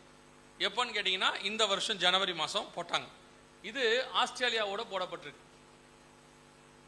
சரி, ஆஸ்திரேலியாவோட போட்டது இதில் இல்லை. இப்போ மார்ச் மாதம் என்ன பண்ணியிருக்கிறாங்க? போன மார்ச்சில் ஆஸ்திரேலியாவோட கூட உடன்படிக்கை ஏற்படுத்தப்பட்டிருக்கிறது. அதே ஒப்பந்தம், தடையற்ற ஒரு ஒப்பந்தம் ஏற்படுத்தப்பட்டிருக்கிறது. இப்போ இவங்க என்ன பண்ணியிருக்கிறாங்க? ஏற்கனவே ஐரோப்பா முழுக்க அந்த ஒப்பந்தம் போட்டு முடிச்சாச்சு. ஒரு கண்டம் முழுக்க அந்த ஒப்பந்தம் ரெடியாக இருக்கிறது. இப்போ உக்ரைனை உள்ள கொண்டு வராங்க. அது மட்டுமல்ல, இந்தியாவோட பண்றாங்க, ஆஸ்திரேலியாவோட பண்ணுறாங்க.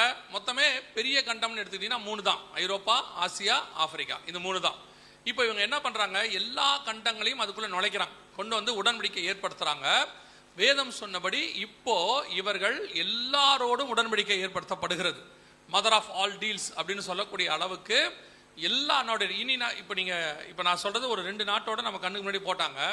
2011 11-12 பல நாடுகளோடு கூட 7 வருஷ உடன்படிக்கை அவங்க போட்டாங்க. 7 years அக்ரிமெண்ட் அப்படின்னு சொல்லுவாங்க. அது அவங்க 2011-12 போட்டாங்க. தானியேல் புஸ்தகத்தில் நம்ம வாசிக்கிற 9:27 அவர் 1 வாரம் அளவும் அநேகருக்கு உடன்படிக்கை உறுதிப்படுத்தி, அந்த 1 வாரம்னா 7 நாள், 7 நாள்னா 7 வருஷம், 7 வருஷ உடன்படிக்கை போடப்படும். 2011 7 வருஷ உடன்படிக்கை அப்பொழுதே போடப்பட்டது. இப்போ அதை உறுதிப்படுத்துறாங்க, அநேகருக்கு உறுதிப்படுத்தி எல்லா நாடும் கன்ஃபார்ம் பண்ணிட்டு இருக்கிறாங்க ஒப்பந்தம். அதாவது நம்ம கண்ணுக்கு முன்னாடி உலகம் ஒரு யுத்தத்தை பார்த்துக்கிட்டு இருக்குது, என்னென்னவோ பண்ணிக்கிட்டு இருக்குது, உலகமே கலாபரத்தில் இருக்குது. ஆனால் நடுவில் பார்த்தீங்கன்னா இவங்க இந்த வேலையை செஞ்சுக்கிட்டே இருக்கிறாங்க. இப்போ ஈரான் இஸ்ரேல் யுத்தம்லாம் ஆரம்பிச்சு 1 மாதம் 2 மாதம் ஆச்சு. இஸ்ரேல் இந்த ஹமாஸ் பிரச்சனையெல்லாம் 2023 ஆரம்பிச்சிருச்சு. உலகம் வேற விஷயத்தை ஃபோக்கஸ் பண்ணிக்கிட்டே இருக்கு. ஆனால் நடுவில் பார்த்தீங்கன்னா யூரோப்பியன் யூனியன் மட்டும் எல்லாரோடையும் உடன்படிக்கை போட்டுக்கிட்டே இருக்குது, ஒவ்வொரு நாடோட நடுவில் இந்த வேலையை அவங்க செஞ்சுக்கிட்டே இருக்கிறாங்க. ஒரு பக்கம் ஒரு வல்லரசு அழியுது, இன்னொரு பக்கம் இன்னொரு வல்லரசு உருவாகுது. நான் சொல்றது உங்களுக்கு எந்த அளவுக்கு புரியுதுன்னு தெரியல, நல்லா புரிஞ்சுக்கொள்ளுங்க. உங்களுக்கு எரேமியா சொல்வார் சிதேக்கியா ராஜா கிட்ட, அதாவது நேபுகாத் நேச்சார் வருகிறார், அவர் இந்த ஆலயத்தை தீக்கிரையாக்குவார். 26:18 சொல்வார். அதாவது எரேமியா 26:18 ஆலயம், இந்த ஆலயத்தின் பர்வதம் மண்மேடுகள், எருசலேம் மண்மேடுகளாகி போகும், ஆலயத்தின் பர்வதம் சீலோமை போல மாறும் அப்படிம்பார். அதே மாதிரி காரியங்கள் தான் இப்ப நடக்க. அதே மாதிரி ஒரு காரியம் தான் உங்களுக்கு சொல்றோம். பின்னாடி ஒரு அரசாங்கம் வருது, எல்லாத்தையும் பார்க்கலும் வேற்றூர்வமாக இருக்கிறது, அது எல்லாத்தையும் பார்க்கலும் மிதித்து போடப்படுகிறது. உலகத்தையே அழிக்கக்கூடியதான ஒரு சாம்ராஜ்யம் எழுமுமா அப்படின்னு கேட்டீங்கன்னா, இப்ப நீங்க இருக்கக்கூடியதான நடக்கிற சம்பவங்கள் எல்லாம் பாருங்க, ஒரு இன்னொரு வல்லரசை கொண்டு வருவதற்கான அடையாளமாக காணப்படுது. இப்ப உலகம் ஒரு மிக மோசமான இடத்துல இருக்கு. இப்ப நீங்க ட்ரம்பை நல்லா கவனிச்சு பார்த்தீங்கன்னு சொன்னா, ஒரு வரப்போற சர்வாதிகாரிக்கு இருக்க வேண்டிய சுபாவங்கள், நம்ம ஆன்டி கிரைஸ்ட் என்னென்ன சொல்றோமோ அதுக்கான காரியங்கள் எல்லாம் கொஞ்சம் குறைய இவர்கிட்ட இருக்குது. இவர் பாட்டு ஒரு நாட்டுக்கு போறாரு, பிடிக்கிறாரு, திடீர்னு உடன்படிக்கை போடுறாரு, அப்படி உடன்படிக்கை செய்யாட்டி உன்னை நான் கொன்னுடுவேன், அழிச்சிடுவேன் அப்படிங்கிறாரு. இவருடைய காரியங்கள்லாம் பாருங்க, போர்ட் ஆஃப் பீஸ், சமாதானத்தின் ஒப்பந்தம் ஒன்று ஆரம்பிக்கிறாரு. அந்த மாதிரி நிறைய விஷயங்கள். இப்போ ஒரு ஆன்டி கிரைஸ்ட் அப்படின்னு பைபிள்ல என்ன சொல்லுதோ, ஒரு சர்வாதிகாரி என்ன செய்யணும் இருக்குதோ அது எல்லாத்தையும் இப்போ அவங்க செஞ்சுட்டு இருக்கிறாங்க. உலகம் ஒரு நிலையற்ற தன்மைக்கு போயிட்டே இருக்கு. ஸோ இதையெல்லாம் ஒழிச்சு ஒரு நியூ கவர்மெண்ட் ஒன்று ஃபார்ம் ஆகும். இதுதான் 2ஆம் உலக யுத்தத்தின் போது நடந்தது, 1ஆம் உலக யுத்தத்தின் போது நடந்தது. அதே தான் இப்போவும் நடக்குது. என்ன, நமக்கு நடுவில் ஒரு 70 வருஷம் ஆனதுனால நமக்கு அந்த ஹிஸ்டரியெல்லாம் மறந்து போச்சு. இப்போ மீண்டும் நாம் இன்னொரு வல்லரசு உருவாகிற இடத்துல இருக்கிறோம். இன்னொரு சர்வாதிகார கவர்மெண்ட் எழும்ப போது, நான் சொல்றது உலகளாவிய ஐரோப்பாவிலிருந்து அந்த வல்லரசு, அந்த சர்வாதிகார அரசாங்கத்தில் அதற்கான ஆயத்த பணிகள் எல்லாம் இப்ப நம்ம கண்ணுகளுக்கு முன்பாக நடக்குது. ஆண்டவர் சொன்ன வெள்ள குதிரை புறப்பட்டு விட்டது. அது ஜெயிக்கிறவனாகவும் ஜெயிப்பவனாகவும் புறப்படும். அதுக்கு முன்னாடி வில்லை பிடிக்கணும், அது பிடிச்சாச்சு. இனி ஜெயிக்கிறவனாகவும் ஜெயிப்பவனாகவும் அடுத்த ஒரு யுத்தம் வரும். அந்த யுத்தத்தில் இன்னைக்கு ஒரு ஸ்டேட்மெண்ட் கொடுத்துருக்குறாங்க, ரொம்ப ஆச்சரியமாக இருந்துச்சு. அந்த ஸ்டேட்மெண்ட் வரும்போது படிச்சுக்கிட்டே வந்தேன், அதான் பார்த்தா ரொம்ப ஆச்சரியமா இருந்துச்சு. அதாவது என்னன்னு கேட்டிங்கன்னா, இப்போ அவங்க சொல்லி இருக்கிறாங்க, நேட்டோ, அதாவது அமெரிக்காவுடைய பாதுகாப்பில் தான் ஐரோப்பா இருக்குது. இப்போ அமெரிக்கா தான் அவங்களுக்கு ராணுவ உதவியெல்லாம் செய்கிறாங்க. ஆனால் கொஞ்ச நாளாக ஒரு மாசமா பார்த்தீங்கன்னா, இந்த ஈரான் யுத்தம் ஆரம்பிச்சதுலேருந்து அமெரிக்காவுக்கும் ஐரோப்பாவுக்கும் எந்த விதமான ஒரு இணக்கமான சூழ்நிலை இல்லை. அது பர்பஸாக செய்கிற மாதிரியே இருக்குது. அமெரிக்காவை கழுத்து பிடிச்சி வெளியே தள்ளுற மாதிரி இருக்குது. அமெரிக்காவுடைய ராணுவம் இல்லாமல் ஐரோப்பா சர்வைவே பண்ண முடியாது. அப்படி இருக்கும்போது இப்போ ஐரோப்பா சொல்லுது, நீங்கள் போங்க நாங்கள் பார்த்துக்குறோம், நீங்கள் போங்க நாங்கள் பார்த்துக்குறோன்னு சொல்லுது. என்னென்ன விதத்தில் அமெரிக்காவை கோவப்படுத்தணுமோ எல்லா விதத்திலும் ஐரோப்பா கோவப்படுத்திக்கிட்டே இருக்குது. அதில் இப்போ லேட்டஸ்ட்டாக என்ன சொல்லியிருக்கிறாங்க அப்படின்னு கேட்டிங்கன்னா, ஐரோப்பாவை பார்த்து சொல்கிறாங்க, சோலோவா இப்போ நேட்டோ நாடுகள் அமெரிக்காவுடைய உதவி தேவையில்லைன்னு ஐரோப்பா சொல்லிருச்சுன்னா, அமெரிக்கா மாற்றாக ஐரோப்பா தனியாக உருவாகணும், சோலோவாக நிற்கணும். அதே வேர்டு யூஸ் பண்ணியிருக்காங்க, தனித்து நிற்கணும், அமெரிக்கா மாதிரி சூப்பர் பவரா மாறணும் அப்படின்னு அவங்க சொல்லியிருக்காங்க. இதைத்தான் பைபிள் சொல்லுது, அதை தான் எடுத்து நாங்கள் சொல்லிக்கிட்டே இருக்கிறோம். ஐரோப்பா சூப்பர் பவரா மாறும். அந்த ஐரோப்பா சூப்பர் பவர், அதுல ஒரு ராஜா வருவான், பிரசிடென்ட், நம்ம கண்ணுக்கு முன்னாடி பிரைம் மினிஸ்டர், சான்சலர், என்ன வேணா வச்சுக்கோங்க. அவன் தான் உலகத்தை அழிக்கக்கூடியவன். இப்ப அந்த கவர்மெண்ட் கண்ணுக்கு முன்னாடி எழும்புது, அப்படியே கண்ணுக்கு முன்னாடி வல்லமையை பெத்துக்கிட்டே வருது. மிருகம் சமுத்திரத்திலிருந்து எழும்பி வந்தது, ஒரு ராஜ்யம் எழும்புதுங்கிறத நம்ம பார்க்கிறோம்.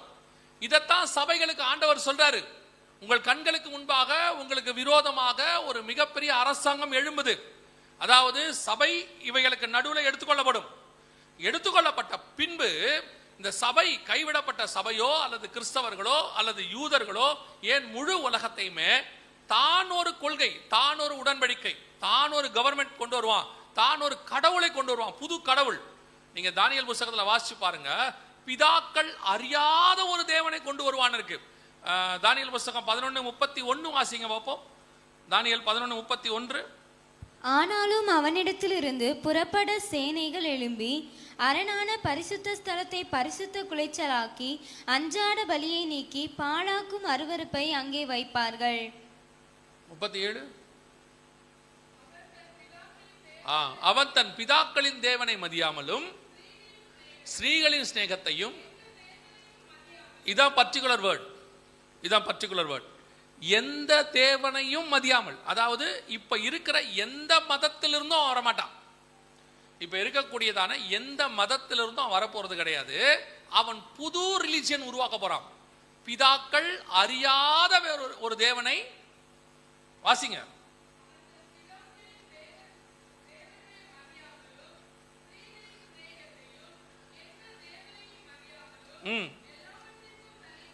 எல்லாவற்றுக்கும் தன்னை பெரியவனாக்கி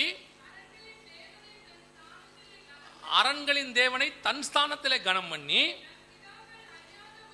தன் பிதாக்கள் அறியாத ஒரு தேவனை பொன்னினாலும் வெள்ளியினாலும் ரத்தினங்களினாலும், அப்போ the new god, new religion ஒன்னு வரப்போகுது. நல்லா கவனிச்சிங்கன்னு சொன்னா, இப்போ அதற்கான எல்லா காரியங்களும் நடக்குது, அதற்கான எல்லா காரியங்களும் நடக்குது. இப்போ நம்ம நினைச்சுக்கிட்டு இருக்கிறோம், அந்த மதத்திலிருந்து ஒருத்தன் வருவான், இந்த மதத்திலிருந்து ஒருத்தன் வருவான், அல்லது நமக்கு எதிராக இந்த கவர்மெண்ட் நிற்கும். எதுவுமே கிடையாது, இந்த நியூ காட். ஆனா என்னன்னா, அவன் கொண்டு வரக்கூடியதான ரிலிஜியன் மதத்தையும் அவன் கொண்டு வரக்கூடியதான கடவுள்களையும் உலகத்தில் இருக்கிற பெரும்பான்மையானவர்கள் ஏற்றுக்கொள்வார்கள். யார் ஏற்றுக்கொள்ள மாட்டா? உண்மையாய் தேவனை சேவிக்கிறவர்கள் ஏற்றுக்கொள்ள மாட்டார்கள். அவர்களுக்கு தான் அது உபத்திரவ காலம், அவர்களுக்கு தான் அது மகா உபத்திரவ காலம். அதைத்தான் அவன் அந்த 7 வருஷத்துல செய்ய போறான். அப்போ கைவிடப்பட்ட சபை ஒன்று இருக்கும். இப்போ வருகையில் எடுத்துக்கொள்ளப்பட்ட, அதாவது வருகையில் ஆண்டவர் வந்து சபை எடுத்துக்கொள்ளப்படுவார். அப்போ யார் போவா? எனக்கு தெரிஞ்சு இது என்னுடையதான ஒரு சிற்றறிவு, அதில் நான் சொல்றேன், சபையில பெரும்பான்மையானவங்க போவாங்களான்னு தெரியாது, ஆனால் பெரும்பான்மையானவங்க இருப்பாங்க இல்லையா? நான் சொல்றது புரியுதா? எப்படிங்க நீங்க சொல்றீங்க அப்படின்னா, ஒரு உதாரணத்துக்கு தான் சொல்றேன். இப்போ நான் பாடம் எடுத்துக்கிட்டு இருக்கிறேன்ல, இவ்வளோ எடுத்துக்கிட்டு இருக்கேன்ல, இங்க 4 பேர் உட்காந்து சிரிச்சு பேசிக்கிட்டு தானே இருந்தாங்க. அதுங்க வந்து என்ன செய்யல, அவங்க வந்துட்டு பாடத்தையே கவனிக்கல, அவங்க உட்காந்து 2 பேரும் ஜாலியா பேசிக்கிட்டு இருந்தாங்க. இது எப்படி வருகையில வரும்னு நினைக்கிறீங்க? வரமாட்டாங்க தானே. ஏன்னா இவங்க என்ன நினைச்சிட்டு இருக்கிறாங்க, இவங்க எவனோ ஒருத்தன் என்னமோ கத்திக்கிட்டு தெரியறான், நமக்கு என்ன அதை பத்தி, நம்ம பாட்டு உட்காந்து ஜாலியா பேசிட்டு இருப்போம், பேசிட்டு இருக்கிறாங்க. அப்போ இந்த சத்தியம் இவங்களுக்கு கன்ஃபார்மா மண்டையில ஏறி இருக்காது. நாளைக்கு இதை பத்தின காரியங்கள் வரும்போது இவங்க கைவிடப்பட்டிருப்பாங்க. அப்படி கைவிடப்பட்டிருக்கும் பொழுது ஒரு உணர்த்துதல் இருக்கும். ஒருத்தன் வந்து கத்தனா, அன்னைக்கு நம்மளை கூப்பிட்டு வந்தாங்க, ஒருத்தன் வந்து வனாந்தரத்தில் ஒருத்தன் கத்தனா மாதிரி ஒருத்தன் கத்திட்டு தெரிஞ்சா கேட்காம போயிட்டான், ஒரு குரூப் போயிடுச்சு, நம்ம தான் இங்க இருக்கிறோம்னு, அப்ப இவங்களுக்கு ஒரு உணர்வோ ஒரு அறிவோ ஏதோ ஒன்று வரும். அவர்களுக்கு தான் அந்த உபத்திரவ காலம் ஆரம்பிக்கும். ஏன்னா அவங்களுக்கு நல்லா தெரியும், இந்த இவன் சொல்ற கடவுளையும் இவன் சொல்றக்கூடியதான அந்த முத்திரைகளையும் நம்ம ஏற்றுக்கொண்டோம்னா நரகத்துக்கு போயிடுவோம். ஏன்னா வேதம் சொல்லுது, அந்த மிருகத்தின் முத்திரையாவது நரகத்தை அந்த நாமத்தையாவது ஏற்றுக்கொண்டவர்கள் எங்க, வெளிப்படுத்தல் 14 சொல்லுது, அவர்கள் எங்க இருப்பாங்க? நரகத்துக்கு போவாங்க அப்படின்னு இருக்கு 10-11 வசனத்துல. அப்போ அவங்களுக்கு அது உபத்திரவ காலமாக இருக்கும். அவன் வந்து சொல்லுவான், இதான் கடவுள், இதான் மதம், இதுதான் வந்து வேதம், நான் சொல்றதான் செய்யணும், பிதாக்கள் அறியாத ஒரு தேவனை அப்படின்னு இருக்கு. இப்போ பாத்தீங்கன்னா இவங்க ஒரு நியூ ரிலிஜியன் ஃபார்ம் பண்றாங்க, நியூ ரிலிஜியன். இப்போ எல்லாமே துல்லியமாக நடக்குது. அதுதான் ஆண்டவர் உங்களுக்கு வந்து சொல்லிக்கிட்டு இருக்கிறார், இப்படி ஒரு காரியம் சம்பவிக்க போது ஆயத்தமாயிருங்க அப்படின்னு சொல்லி. நம்ம கண்ணுக்கு முன்னாடி ஜெயிக்கிறவனாகவும் ஜெயிப்பவனாகவும் புறப்படுகிற ஒரு கவர்மெண்ட், அது உலக பிரகாரமா கவர்மெண்டாக இருக்கும், ரிலீஜியஸ்லயும் இருக்கும், பொருளாதாரத்திலையும் இருக்கும். ஏன்னா வெளிப்படுத்தல் 13 நீங்க வாசிச்சு பாத்தீங்கன்னா 15வது வசனத்துல எல்லோரும் தன்னை வணங்க வேண்டும் என்று அது செய்யும். வெளிப்படுத்தல் 13, 16, 17 வாசிச்சீங்கன்னா வாங்கவும் விற்கவும் கூடாதபடிக்கு செய்யும் பொருளாதாரம். வெளிப்படுத்தல் 5ஆம் வசனத்தை 7ஆம் வசனத்தை வாசிச்சீங்கன்னா யுத்தம் பண்ணி எல்லோரையும் பிடித்தது. அது கவர்மெண்ட், அரசாங்கம். ஒரு அரசாங்கம், ஒரு ரிலிஜியன், ஒரு எக்கானமி எல்லாத்தையும் ஒன்றாக இணைக்கக்கூடியதான ஒரு கவர்மெண்ட் இப்போ ரெடியா இருக்குது. அட் பிரசன்ட் நம்ம கண்ணுக்கு முன்னாடி அந்த கவர்மெண்ட் தான் எழும்பி வருது. அதைத்தான் உங்களுக்கு சொல்லிக்கிட்டு இருக்கிறோம். இந்த அரசாங்கம் அடுத்து உலகத்தை தன் கையில் எடுக்கும்.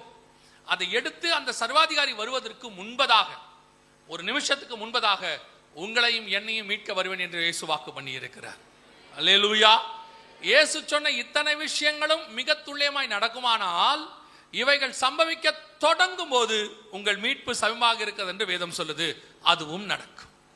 இப்ப எதுக்கு நமக்கு இது தெரிவிக்கப்படுகிறது, எதுக்கு அறிவிக்கப்படுகிறது, இவ்வளவு காரியங்கள் நடக்குதுன்னு எதுக்கு ஆண்டவர் சொல்றாருன்னா, அடுத்து வரப்போற அந்த வருகையில நீங்கள் பங்கடைவதற்கு. ஏன்னா வருகையை கைவிட்டாச்சுன்னா, ஒருவேளை கைவிடப்பட்டாச்சுன்னா அதுக்கு பிறகு வரப்போற கவர்மெண்ட் எப்படி இருக்கும்? தானியேல் 7:23 சொல்லுது, எல்லா மிருகங்களை பார்க்கிலும், எல்லா அரசாங்கத்தை பார்க்கிலும் வேற்று உருவமாய் இருந்தது. இது வரைக்கும் உலகம் பார்க்காத மிக மோசமான ஒரு அரசாங்கம் வருகிறது. இதுவரைக்கும் எந்த கவர்மெண்ட்டும் பண்ணாத கொடுமையின் காலம் ஒன்று வருகிறது. அந்த கவர்மெண்ட்டுக்கு தப்பிக்கும்படி, சபையை காப்பாற்றும்படிதான் கர்த்தர் வாசப்படியில் நின்று என்ன செய்யறாரு? தட்டி கொண்டிருக்கிறார். கதவை திறந்துட்டா மணவாளன் கூடவே கூட்டிட்டு போயிடுவாரு. கதவை திறக்காட்டி, வசனம் சொல்லு தானே, 5ஆம் அதிகாரம் உன்னத பாட்டில் நீங்க வாசிச்சு பாத்தீங்கன்னா, மணவாளன் வாசல்ல வந்து கதவை தட்டுவார். தட்டும் போது மணவாட்டி திறக்க மாட்டாங்க, பேசிக்கிட்டே இருப்பாங்க. நான் வஸ்திரத்தை களைந்தேன், பாதங்களை கழுவினேன், எப்படி அழுக்காக்குவேன், இப்படின்னு பேசிட்டே இருப்பாங்க. நானும் நித்திரை பண்ணினேன், நீ நீர்தயமோ விழித்திருக்கிறது, எல்லாம் சொல்லிக்கிட்டே இருப்பாங்க. கொஞ்ச நேரம் தான் தட்டுவார், போயிடுவார். சரி, அதுக்கப்புறம் ஒரு உணர்வு வரும், ஐயோ நேசர் கதவை தட்டினாரே, நேசத்தால் நான் சோகம் அடைந்தேன்னு சொல்லி கதவை திறந்தா நேசரை காணோம், அவர் போயிட்டாரு. இப்போ நேசரை தேடி ஓடுறாங்க. ஓடும் பொழுது வழியிலே காவலர்கள் அவளை கண்டு பிடித்து அடித்து அவளுடைய போர்வையை எடுத்தார்கள் இருக்கு. இதோட அர்த்தம் என்ன? 3ஆம் அதிகாரம் 20ஆம் வசனம் வெளிப்படுத்தல கதவர் சபையை பார்த்து என்ன செய்யறாரு? தற்றர். இந்த தற்ற சத்தத்துக்கு சபை செவி கொடுக்காமல் பேசிக்கிட்டே இருக்கு உட்காந்து. இப்ப சபையில உட்காந்து நீங்க பேசிக்கிட்டு இருக்கீங்களா, அந்த மாதிரி பேசிக்கிட்டே இருக்கு. இப்படி பேசிக்கிட்டு இருக்கும் போது ஒரு நாள் வரும், மணவாளன் போய் விடுவார். இந்த தற்ற சவுத்துல இதான் தற்ற சவுண்ட். மணவாளன் வருகிறார் என்கிற சத்தம் கேட்டது. இந்த சத்தம் கேட்க கேட்க கேட்க ஒரு கூட்டம் எழுந்திருச்சு கதவை திறந்து போயிடும், ஒரு கூட்டம் கதவை திறக்காது, உட்காந்து பேசிக்கிட்டே இருக்கும். அதெல்லாம் அவர் சும்மா சொல்றாரு, அதெல்லாம் ஒன்றும் நடக்காது, நீ எல்லாம் பயப்படாத, எனக்கு ஆண்டவர் சொப்பனம் கொடுத்துருக்காரு, கல்யாணமாகி 2 குழந்தையோட நான் இருக்கிற மாதிரி பார்த்தேன், அந்த தீர்க்கதரிசனம் நடக்கிற வரைக்கும் ஆண்டவர் வரவே மாட்டாரு, இது இப்படியே தான் இருக்கும். ஒருத்தர் என்கிட்ட சொன்னாரு, ஆண்டவர் எனக்கு சொல்லியிருக்காரு பிரதர், நான் சாகுற வரைக்கும் ஆண்டவர் வரமாட்டாரு, அவர் செத்துட்டாரு. இப்போ போய் நான் அவரை கேட்கவும் முடியாது, என்ன நீங்கள் சொன்னீங்களே அதுக்குள்ளே செத்துட்டீங்களேன்னு கேட்கவா முடியும்? சிலர்லாம் அப்படி வச்சிருக்காங்க. ஆண்டவர் எனக்கு சொல்லியிருக்காரு, அதாவது இயேசு வரும் நாளாகிலும் நாளிகை ஆகிலும் பிதா ஒருவரை தவிர மற்ற ஒருவனும் அறியான்னு இருக்கு. ஆனால் ஒரு குரூப் இப்படி இருக்கு. ஆண்டவர் எனக்கு இப்போ சொல்லியிருக்காரு 2064 வருவார். இன்னொருத்தர் சொல்றாரு 2064 வருவார். எவ்வளோ கான்ஃபிடென்ட்டாக சொல்றாரு நான் யோசிச்சு பார்த்தேன். 2064 வரும்போது அவர் உயிரோடு இருக்க மாட்டார். ஏன்னா இப்போவே அவருக்கு 70 வயசு ஆயிடுச்சு. இன்னும் 50 வருஷம் கணக்கு பண்ணுங்க, 120 கன்ஃபார்மாக இருக்க மாட்டார். அதனால அடிச்சு விட வேண்டியது தானே. கேட்கவா போகிறோம், கல்றையில் போய் நீங்கள் உட்காந்து கேட்கவா போறீங்க, ஒரு தட்டி எழுப்பி என்ன சார் 2064 சொன்னீங்களேன்னு. அதனால அந்த மாதிரி ஒரு குரூப் இருக்கு. இந்த குரூப் எல்லாம் மணவாளன் வருகிறான்ற சத்தத்துக்கு இது செவி கொடுக்காது.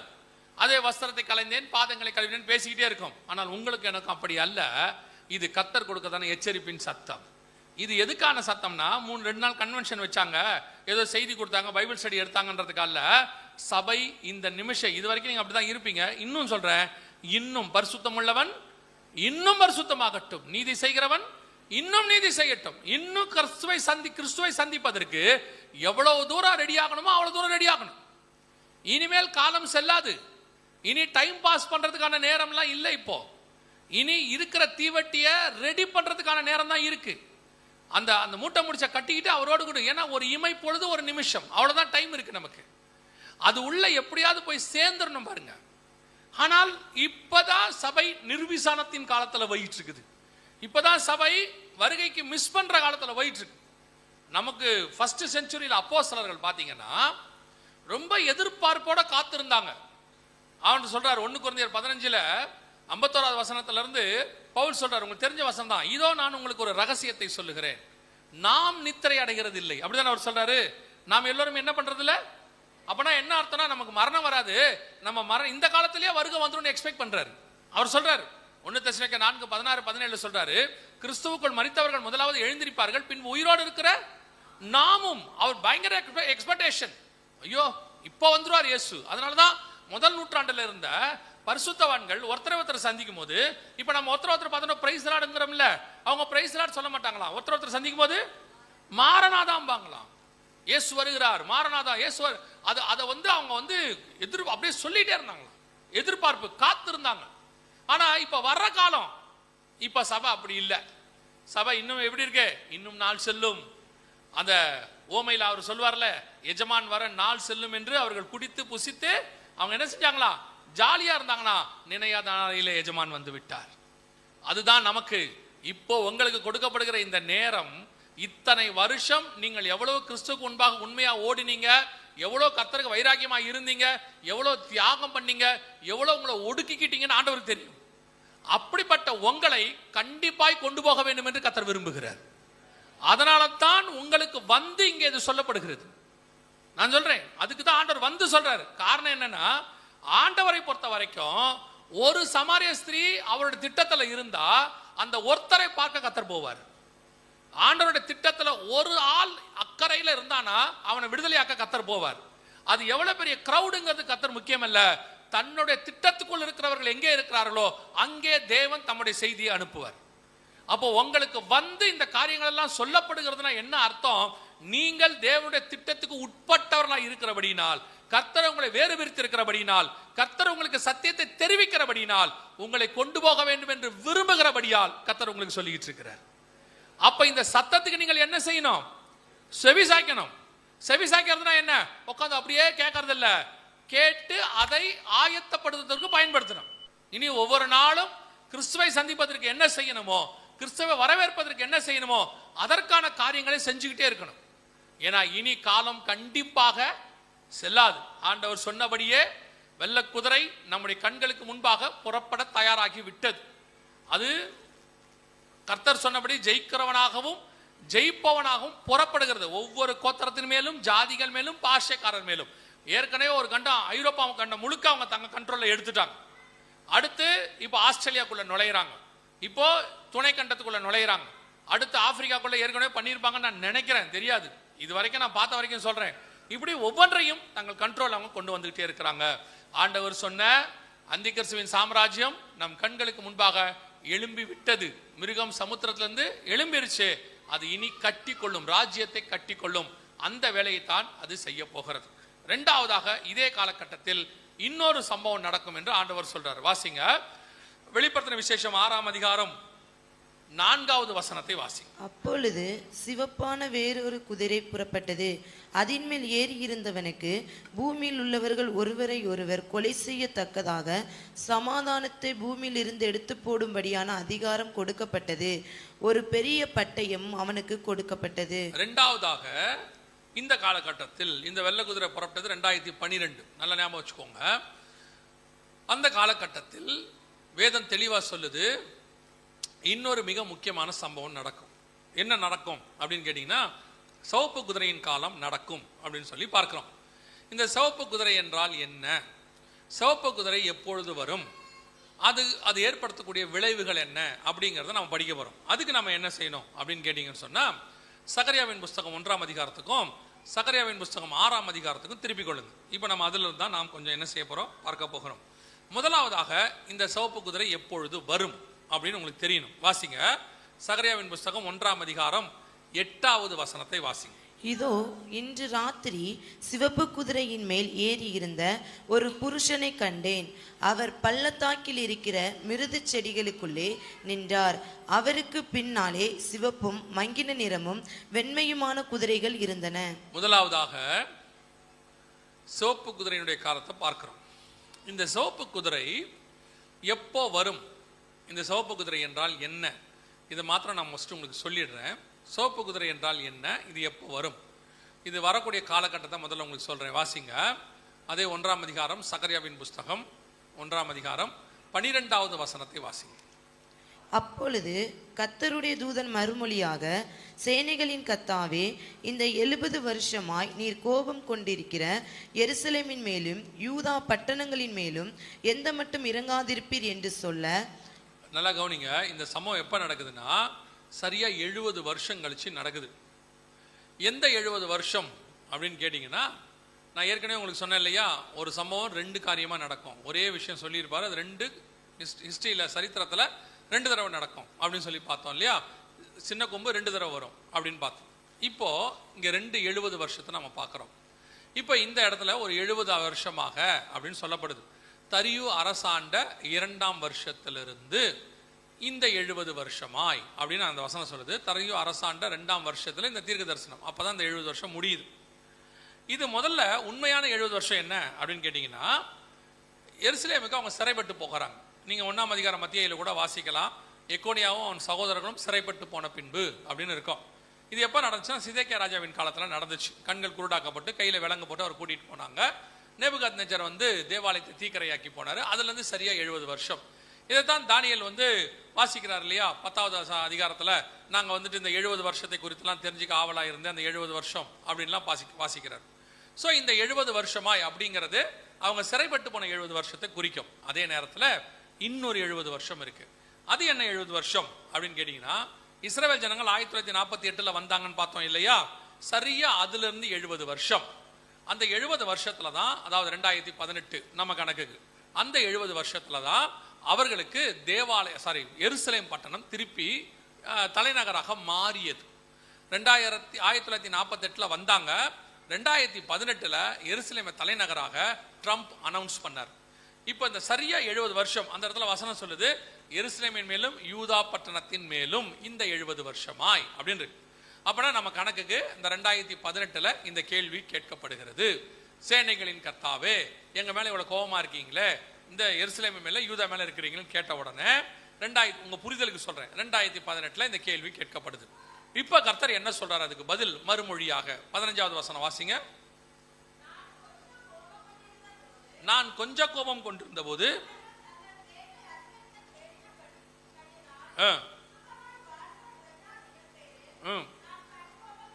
சுகமாய் வாழுகிற புறஜாதிகள் மேலில் நான். இப்போ 70 வருஷம் முடிஞ்ச உடனே கர்த்தருக்கு யார் மேல கோபம் வருது? புறஜாதிகள் மேல, உலகத்தின் மேல இந்த கோபம் வருது. இப்போ அப்படி கோபம் வந்த உடனே சிவப்பு குதிரை என்ன பண்ணுது அப்படின்னா, வாசிங்க சகரியாவின் புஸ்தகம் 6ஆம் அதிகாரம் 7வது வசனம் வாசிங்க. சிவப்பு குதிரைகளோ வென்றால் புறப்பட்டு போய் பூமியிலே சுற்றி திரியும்படி கேட்டுக்கொண்டன. அதற்கு அவர், போய் பூமியில் சுற்றி திரியுங்கள் என்றார். அப்படியே பூமியிலே சுற்றி திரிந்தன. இந்த 70 வருஷம் கழிச்சு கர்த்தருக்கு புறஜாதி உலகத்தின் மேல ஒரு கோபம் வருது. உடனே அவர் என்ன சொல்றாரு? சிவப்பு குதிரையை போய் சுத்தி திரிய சொல்றாரு. சிவப்பு குதிரை சுத்தி திரியுது, பூமியில சுற்றி திரிகிறது, புறஜாதியார் மத்தியில சுற்றி திரிகிறது என்று அர்த்தம். இப்போ இந்த சிவப்பு குதிரைனா என்ன? வாசிங்க 6ஆம் அதிகாரம் 4ஆம் வசனம், வெளிப்படுத்தின விசேஷம்.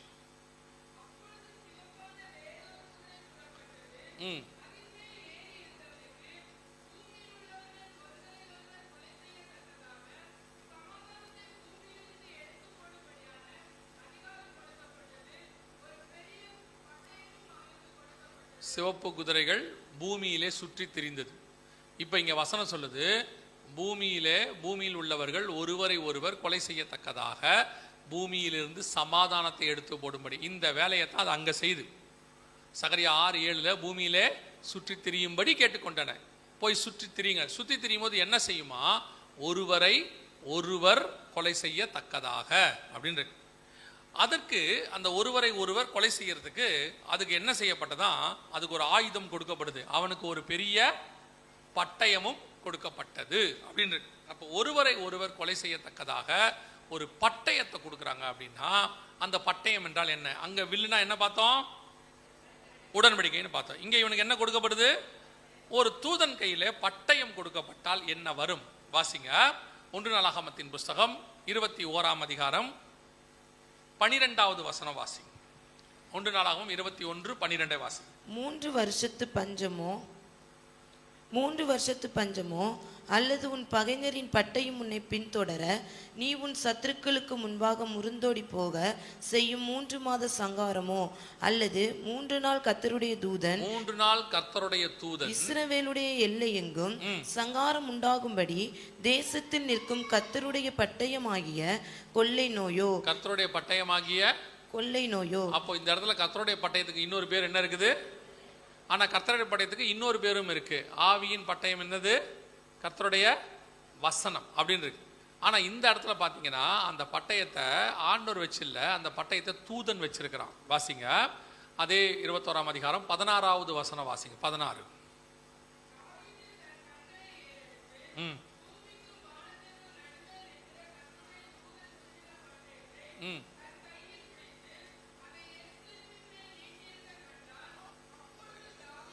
எருசலேமின் மேல் அப்போ என்ன வந்துச்சு? எருசலேம்ல 14வது வசனம். அப்போ பட்டயத்தை நீட்டினா என்ன வரும்? கொள்ளை நோய் வரும். வெளிப்படுத்தல் 6:4 வந்துருங்க. இப்பொழுது அதன் மேல் ஏறி இருந்தவனுக்கு ஒரு பட்டயம் கொடுக்கப்பட்டது. பட்டயம்னா எதை குறிக்குது? கொள்ளை நோய். ஒரு கொள்ளை நோய் கொடுக்கப்பட்டது. அந்த கொள்ளை நோய் சிவப்பு குதிரை பூமியிலே சுற்றி திரியும்படி கேட்டுக்கொண்டன. அது என்ன செஞ்சுச்சான்? பூமி முழுக்க சுற்றி திரிந்தது. 2வது மரணம் எப்படி வந்துச்சு? மரணம் எப்படி வந்துச்சு? ஒருவரை ஒருவர் கொலை செய்யத்தக்கதாக பூமி முழுக்க வரும்.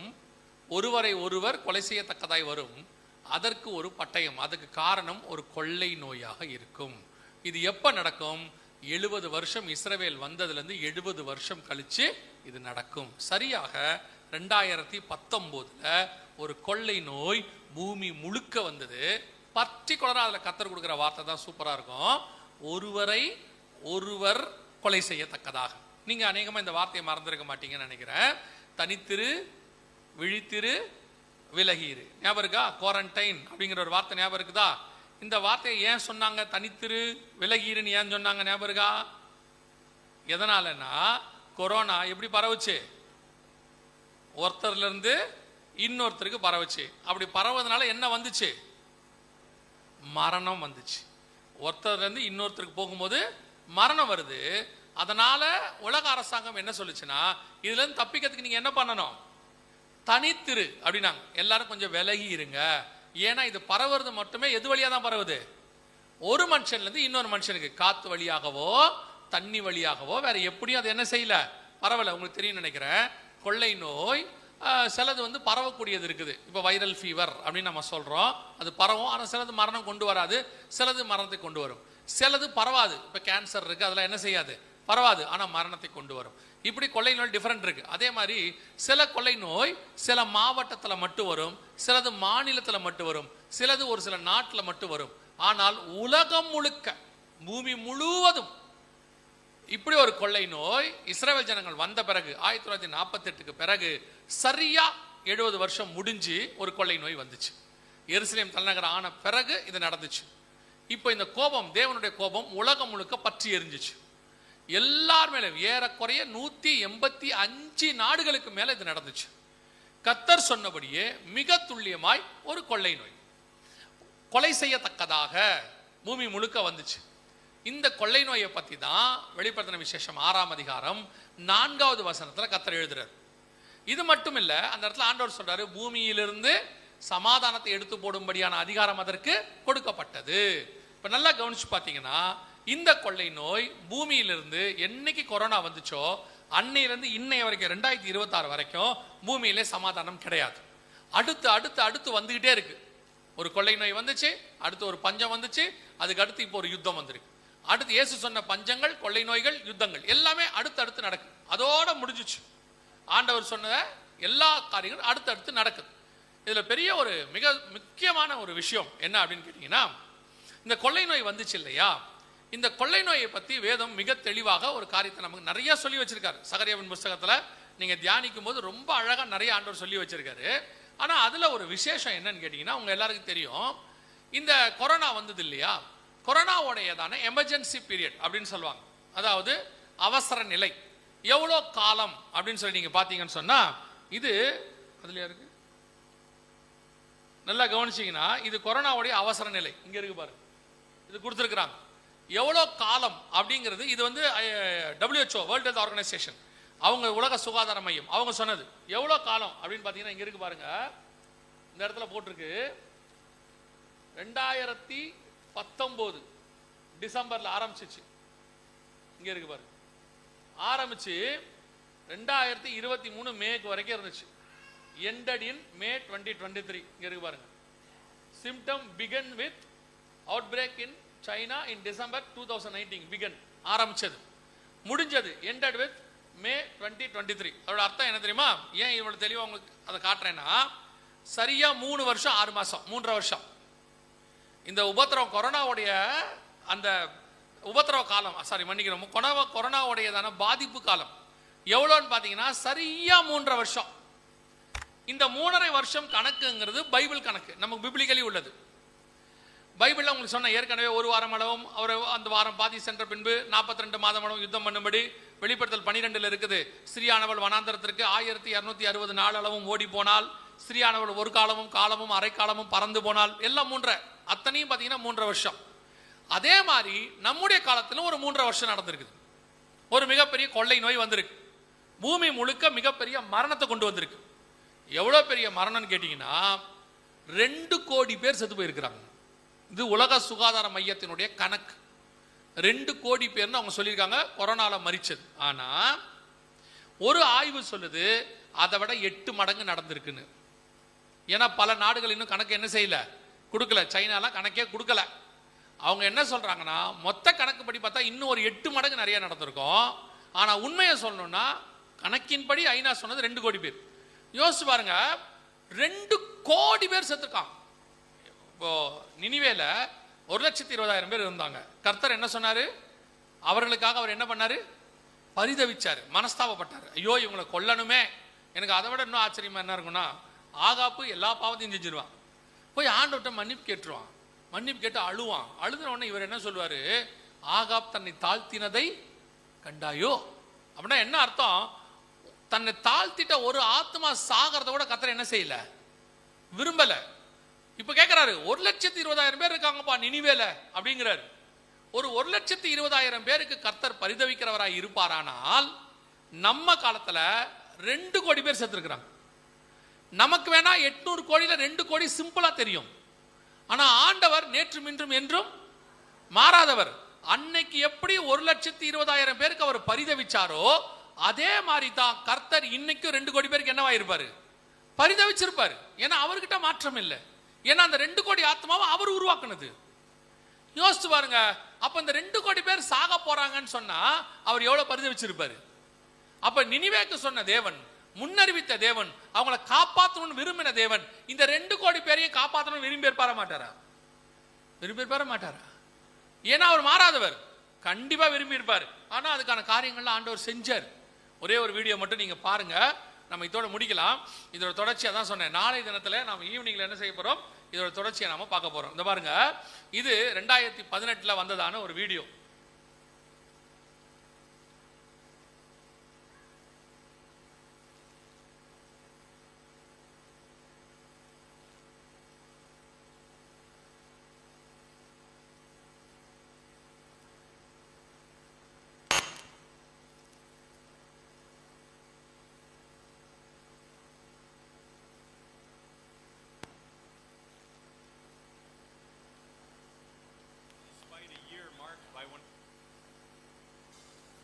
வரலாற்றில் இதுவரை கண்டிராத மிகப்பெரிய அளவில் உயிரிழப்பை ஏற்படுத்தக்கூடிய நோய் ஒன்று பரவ உள்ளதாக உலக சுகாதார நிறுவனம் எச்சரிக்கை விடுத்துள்ளது. ஜெனீவாவை தலைமை இடமாக கொண்டு இயங்கும் உலக சுகாதார நிறுவனமானது மூத்த ஆராய்ச்சியாளர்களுடன் அவசர ஆலோசனை நடத்தியது. அதில் ஒட்டுமொத்த உலக மக்களின் சுகாதாரத்துக்கு அவசர நிலை ஏற்படும் அளவு புதிய நோய் பரவ இருப்பதாகவும், இதுவரை கண்டிராத அளவுக்கு உயிர் சேதங்களை அந்த நோய் ஏற்படுத்தும் என்றும் எச்சரிக்கை விடுக்கப்பட்டது. இது தொடர்பான ஆராய்ச்சியில் ஈடுபடுமாறு ஆராய்ச்சியாளர்களுக்கு வலியுறுத்தப்பட்டது. இந்த நோய்க்கு டிசீஸ் எக்ஸ் என்று பெயரிடப்பட்டுள்ளது. இது 2018 கொரோனா வர்றதுக்கு 1.5 வருஷத்துக்கு முன்னாடி உலக சுகாதார மையம் வெளியிட்டதான எச்சரிப்பு வீடியோ. அவங்க எல்லா நாடுகளுக்கும் இந்த எச்சரிப்பை அனுப்பி விட்டாங்க. அப்போ எல்லா நாடுகளும் தங்களுக்கு கீழே உள்ள மாநிலங்களுக்கு, அரசாங்கங்களுக்கு அதை அவங்க அனுப்பி விட்டாங்க. அந்தந்த மாநிலங்கள் தங்களுடைய மக்களுக்கு மீடியா வழியாக அதை தெரியப்படுத்தினாங்க. இப்படி ஒரு கொள்ளை நோய் வரப்போகுது, உலகம் முழுக்க இதுவரைக்கும் உலகம் கண்டிராத மிகப்பெரிய உயிரிழப்பை ஏற்படுத்தும் எல்லாம் சொன்னாங்க. இவ்வளவும் வேதத்தில் நம்ம ஆண்டவர் முன்னாடி சொல்லிட்டார். இவங்களும் நம்ம கண்ணு எப்படி 2000 வருஷத்துக்கு முன்னாடி வெள்ளை குதிரை வரும் அப்படின்னு சொன்னாங்களோ, அதே மாதிரி சிவப்பு குதிரையை பற்றி தெளிவாக எழுதி வச்சிருந்தார். அப்படியே துல்லியமாக சொல்லி வச்ச மாதிரி ஒருவர் கொலை செய்யத்தக்கதாக 70 வருஷம் கழிச்சு ஒரு சிவப்பு குதிரை வருது, பூமி முழுக்க வருது, மிகப்பெரியதான உயிர் சேதம் ஏற்படுது. இவ்வளத்தையும் கர்த்தர் எழுதி வச்சாரு, நம்ம கண்ணுக்கு முன்னாடி சொல்லி வச்சாரு. அது மட்டும் இல்ல, எழுதுனது ஒரு பக்கம் வேதத்துல இருக்கு, இது ஆராய்ந்து பார்த்து படிக்க வேண்டியது நம்ம வேலை. ஆனா நம்ம செய்யல. இன்னொரு பக்கம் என்ன பண்றாரு ஆண்டவர், நம்ம ஆண்டவருடைய சுபாவத்தை பாருங்க. ஆண்டவர் என்ன பண்றாரு, தீர்க்க தரிசனம் உரைக்கிறார் ஒரு காலகட்டத்தில். அந்த தீர்க்க தரிசனம் நிறைவேறும் போது இந்த தீர்க்க தரிசனம் நிறைவேறுதுங்கிறதையும் நமக்கு சொல்றாரு. இப்போ ஏசாயா காலத்துல ஒரு கன்னிகை கர்ப்பவதியாகி குமாரனை பெறுவாள் சொல்றாரு. அது பிறக்கும் போது, இயேசு பிறக்கும் போது அந்த தீர்க்க தரிசனம் நிறைவேறிடுச்சுங்கிறதையும் தூதனை வச்சு என்ன பண்றாரு, மெய்ப்பர்களுக்கு சொல்றாரு, சாஸ்திரிகளுக்கு சொல்றாரு. அதற்கு பிறகு சிமியோனுக்கு ஆவில ஏவப்படுகிறாரு. ஏரோது வசனத்தை பார்த்து கண்டுபிடிக்கிறாரு, பைபிள்ல சொல்றாரு, வெளியே அடையாளத்தை சொல்றாரு, பரலோகத்துல இருந்து சொல்றாரு, ஒரு பக்கம் பரிசுத்த ஆவியானவர் சொல்றாரு. 4 விதத்துல இயேசு பிறக்கிறாருங்கிறத கன்ஃபார்ம் பண்றாரு ஒரு தீர்க்க தரிசனத்தை. இது தேவனுடைய திட்டம். அதே மாதிரி தான் ஆண்டவர் இந்த தீர்க்க தரிசனம் 2000 வருஷம் முன்னாடி உரைச்சிட்டு அது நிறைவேறுகிறது நம்ம காலத்துல சொல்றாரு. எத்தனை பேர் இதை கவனிச்சோம், எத்தனை பேர் இதை கேட்டோம், எத்தனை பேர் ஆயத்தப்பட்டோம், அதான் கேள்வி. நம்மளை பொறுத்த வரைக்கும் இந்த கடைசி 20-25 வருஷமா சபை இந்த வசனங்களுக்கு முக்கியத்துவம் கொடுக்கிற சபை அல்ல. நான் சொல்றது இந்த சபை அல்ல, பொதுவா வசனங்களுக்கு இம்பார்ட்டன்ஸ் கிடையாது. வசனத்தை கூட எதுக்கு இம்பார்ட்டன்ஸ், ஆசீர்வாதத்துக்கு மட்டும் இம்பார்ட்டன்ஸ். வசனத்துல என்ன ஆசீர்வாதம் கிடைக்குமோ உலக பிரகாரமாக. ஆனால் இந்த பைபிளும் இந்த இயேசு கிறிஸ்துவும் இந்த வாக்கு தத்தங்களும் பரலோகத்துக்குரியது, பரலோகத்துக்காக எழுதி கொடுக்கப்பட்டது. நீங்க பூமியில தான் ஆசீர்வாதமா இருக்கணும்னா இதை ஆண்டவர் கொடுத்திருக்க வேண்டியதே இல்லை. ஆண்டவர் MBA புக் ஒன்று கொடுத்திருக்கலாம், பிசினஸ் மேனேஜ்மெண்ட், அதை கொடுத்திருக்கலாம். மாஸ்டர் ஆஃப் பிசினஸ் அட்மினிஸ்ட்ரேஷன் கொடுத்து எப்படி பணக்காரனாவது, எப்படி கோடீஸ்வரனாவது, எப்படி வியாபாரம் பண்ணுவது, எப்படி நீங்கள் வீடு சேர்ப்பது அப்படின்னு கொடுத்து வச்சிருக்கலாமே. அது ஆண்டவருக்கு தெரியாதா? ஒரு ஆசாரியப்பு கூடத்தை கட்ட சொன்ன ஆண்டவர் உங்களுக்கு ஒரு பேழையை கட்ட சொன்ன ஆண்டவர் உங்களுக்கு வீடு கட்டத்தை பத்தி எழுதி கொடுத்துருக்கலாமே. அதை சொல்றதுக்கு ஆண்டவருக்கு எவ்வளவு ஆகும்? இதுக்குத்தான் இயேசு சிலுவையை சுமக்கணுமா? பரலோகத்தின் தேவன் மனுஷனா உலகத்தின் பாவத்தை சுமந்து இருக்கிறதுலே அகோரமான கொடுமையான மரணத்தை ஏற்று எதுக்காக இவ்வளோ நீர் கஷ்டப்பட்டீர் அப்படின்னு கேட்டா, இவனை பணக்காரன் ஆக்கிறதுக்குன்னா இது லாஜிக்கா இருக்கா? யோசித்து பாருங்க, இது லாஜிக்கா? இன்னைக்கு உள்ள பிள்ளைங்கிட்ட அப்பா ரொம்ப கஷ்டப்பட்டாரு, எதுக்குன்னா உங்களை படிக்க வைக்கனா, பிள்ளைங்க நினைக்குது எதுக்கு அப்பா இவ்வளோ கஷ்டப்படணும் அப்படின்னு யோசிக்குது. சரி பரவாயில்ல, அது கூட ஏற்றுக்கொள்ளலாம். இப்படி யோசிச்சு பாருங்க, இந்த உலகத்துல என்ன பணக்காரனாக்கிறதுக்கு பரலோகத்தின் தேவன் தன்னுடைய எல்லாத்தையும் இழந்து சிலுவையில அகோரமா தொங்கணும், விரும்பத்தக்க ரூபம் அவருக்கு இல்லாது இருந்தது. இவ்வளவு கஷ்டப்படணுமா உன்னையும் பணக்காரனாக்கிறதுக்கு? அதுக்கு நல்ல இப்ப இருக்க பாருங்க, ஒரு கஷ்டமும் இல்லாம ஒரு நல்ல கோர்ஸ் எடுத்து கொடுத்து பணக்காரனாவது எப்படின்னு கோர்ஸ் சொல்லி கொடுக்குறான். ஒரு 5 வருஷம் 3 வருஷம் BBA 2 வருஷம் MBA முடிச்சா நீங்க பிசினஸ் அட்மினிஸ்ட்ரேஷன்ல என்ன பண்ணணும்னு சொல்லி கொடுத்துறான். இதுக்கு ஏன் இயேசு இவ்வளவு சிலுவையில தொங்கணும்? ஏன் இவ்வளவு கஷ்டப்படணும்? இந்த உலகத்துல உன்னை கோடீஸ்வரன் ஆக்கிறதுக்கு ஒருத்தர் இவ்வளவு கஷ்டப்பட்டாருன்னா இதை போல அபத்தமான உபதேசம் உலகத்தில் ஒண்ணு இருக்கவே முடியாது. நீ கார் வாங்கறதுக்கும் நீ பணக்காரன் ஆகிறதுக்காக தான் இயேசு சிலுவையில் தொங்கினார்னா அதை விட அபத்தமான உபதேசம் கொடுமையான காரியம் ஒண்ணு கிடையாது. அதான் வசனம் சொல்லுது, இம்மைக்காக மாத்திரம் நாம் அவரை தேடுகிறவர்களா இருந்தால் நாம் அவர் எப்படிப்பட்டவங்களா? பரிதபிக்கப்பட்டவர்கள். இயேசு கிறிஸ்து அப்படி வந்ததுனால மட்டும்தான் நீங்கள் நானும் பரலோகத்துக்குரியவர்களாய் மாறினோம். இன்னைக்கு நம்மளை விட ஒரு சினிமா நடிகன் தனி ஜெட் வச்சிருக்கான், பிளைட் வச்சிருக்கான். உலகத்துல இருக்கிற போய் பாருங்க, பெரிய பெரிய கோடீஸ்வரன் பணக்காரன் அமெரிக்கால இருக்கான், அவன் தனித்தனி தீவுகள் வச்சிருக்கான். அவனா இயேசுவை அறியாதவன். அப்ப அவன் வச்சிருக்க அவனுக்கு பணத்தை கொடுக்கிறது தான் இயேசு சிலுவையில் தொங்கினாரா? யோசிச்சு பாருங்க, இயேசுவை எதிர்க்கிறவன், கடவுள் இல்லைங்கிற நாத்திக நாட்டில் இருக்கக்கூடிய எத்தனை மில்லியனர்ஸ் இருக்கான். அப்ப இவனுக்கெல்லாம் அதை கொடுத்தது யாரு? அப்பனா உன்னைய நீ அற்பமா ஒரு சின்ன ஒரு ஆசீர்வாதம் அவனோட கம்பேர் பண்ண சொல்றேன், அந்த ஆசீர்வாதத்துக்காக தான் இயேசு சிலுவையில் தொங்கணுமா? எவ்வளவு பிசாசு சபையை கரப்ட் பண்ணி வச்சிருக்கான் பாருங்க. இப்பூமி எனக்கு சொந்தம் இல்லை, இதற்காக நான் வாழவும் இல்லை, இங்கே நான் வைக்கப்பட்டது பரலோகத்திற்காக. அதற்கான டெஸ்டிங், அதற்கான எக்ஸாமினேஷன், அதற்கான தகுதி அடைவதற்கு நான் இங்கே இருக்கிறேன். இதெல்லாம் எதுக்கு ஆண்டவர் சொல்லி வச்சிருக்கிறார்? இந்த வசனத்தை படிக்காம, இந்த தீர்க்கதரிசனத்தை தியானிக்காம, இதுக்கு பின்னாடி போகாம வெறும் ஆசீர்வாதம். எதுக்கு ஆண்டவர் கொண்டு வந்து வச்சாரோ அதை பத்தின ஒரு தாட்டும் கிடையாது. சந்தோஷமா இருக்கணும், நிம்மதியா இருக்கணும், ஜாலியா இருக்கணும். இதுக்கு எதுக்கு நீ சர்ச்சுக்கு வர? இதுக்கு எதுக்கு இங்க வரணும்?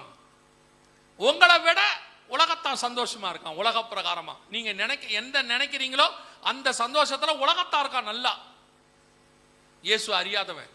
அப்ப இயேசுவை ஏற்றுக்கொண்ட நீங்களும் நானும் இந்த சந்தோஷத்துக்காக அல்ல, எனக்கு இனி வருகிறதா இருக்கிறது, அதுதான் என் நித்திய சந்தோஷம், அதற்காகத்தான் நான் ஓடுகிறேன். நம்ம கண்ணுக்கு முன்னாடி 2 குதிரைகளுடைய காலம், 2 ஆவிகள் கிரியை செய்ய ஆரம்பிச்சிச்சு. அது இப்போ முடிஞ்சிருச்சு. இந்த அடையாளங்கள்லாம் எதுக்காக அப்படின்னா, உங்களுக்கு எதுக்கு எக்ஸ்பிளைன் பண்ணப்படுதுன்னா, இதை விட மோசமான அடுத்தது வருகிறது. அடுத்த சில காரியங்களை நாம் நாளை தினத்தில் வருகை தாமதிக்குமானால் பார்க்க போறோம். இவைகளுக்கு நடுவில் உங்களுக்கும் என்னையும் பத்திரமாய் பாதுகாத்த ஆண்டவர் வரப்போகிற காரியங்களுக்கும் உங்கள் வருகை தாமதித்தால் பத்திரமாய் பாதுகாப்பார். வருகை முந்துமானால் அவைகளுக்கு நடுவில் உங்களையும் என்னையும் கொண்டு போக போகிறார். அல்லேலூயா. அதுக்கு தான் இது சொல்லப்படுகிறது, அதுக்கு தான் இது சொல்லப்படுகிறது. சபை பரலோகத்துக்கு போவதற்காக தான் இந்த எச்சரிப்பு கொடுக்கப்படுது. உங்களை உலக பிரகாரமான ஆசீர்வாதம் ஆக்கிறதுக்கெல்லாம் இல்லை. இங்கே என்ன தேவையோ அதை பரலோகம் பார்த்து கொள்ளும். காட்டு புஷ்பத்துக்கு உடுத்து விற்கிறவர், அடைக்கலான் குருவிக்கு போஷிக்கிறவர், நரிகளுக்கு குழி உண்டு என்று சொல்லுகிறார். உங்களுக்கும் எனக்குமா தரமாட்டாரு. வானமும் அவருடையது, பூமியும் அவருடையது, பூமியும் அதன் நிறைவும் கர்த்தருடையது. உங்களை என்னைக்குமா இதுக்குவா தரமாட்டாரு. அது கூட இல்லாத தேவனை நான் ஆராதிக்கிறேன், இதெல்லாம் தேவனுடைய பார்வையில் ஒன்றுமே கிடையாது அப்படின்னு நம்ம கொடுத்துட்டு போயிடுவார். ஆனால் நீங்கள் நானும் வேறு பிரிக்கப்பட்டது எதுக்காக தெரியுமா? பரலோகத்திற்காக, அங்கே போய் நித்தியமாய் வாழ்வதற்காக. அதைத்தான் ஒவ்வொரு நாளும் யோசிக்கணும், அதை பற்றி தான் நீ சிந்திக்கணும். நினையாத நாளிகையிலே மனுஷகுமாரன் வருவார். அல்லேலூயா. நாம் ஜெபிக்க போகிறோம். ஏந்திரிக்கலாமா தேவ சமூகத்தில்?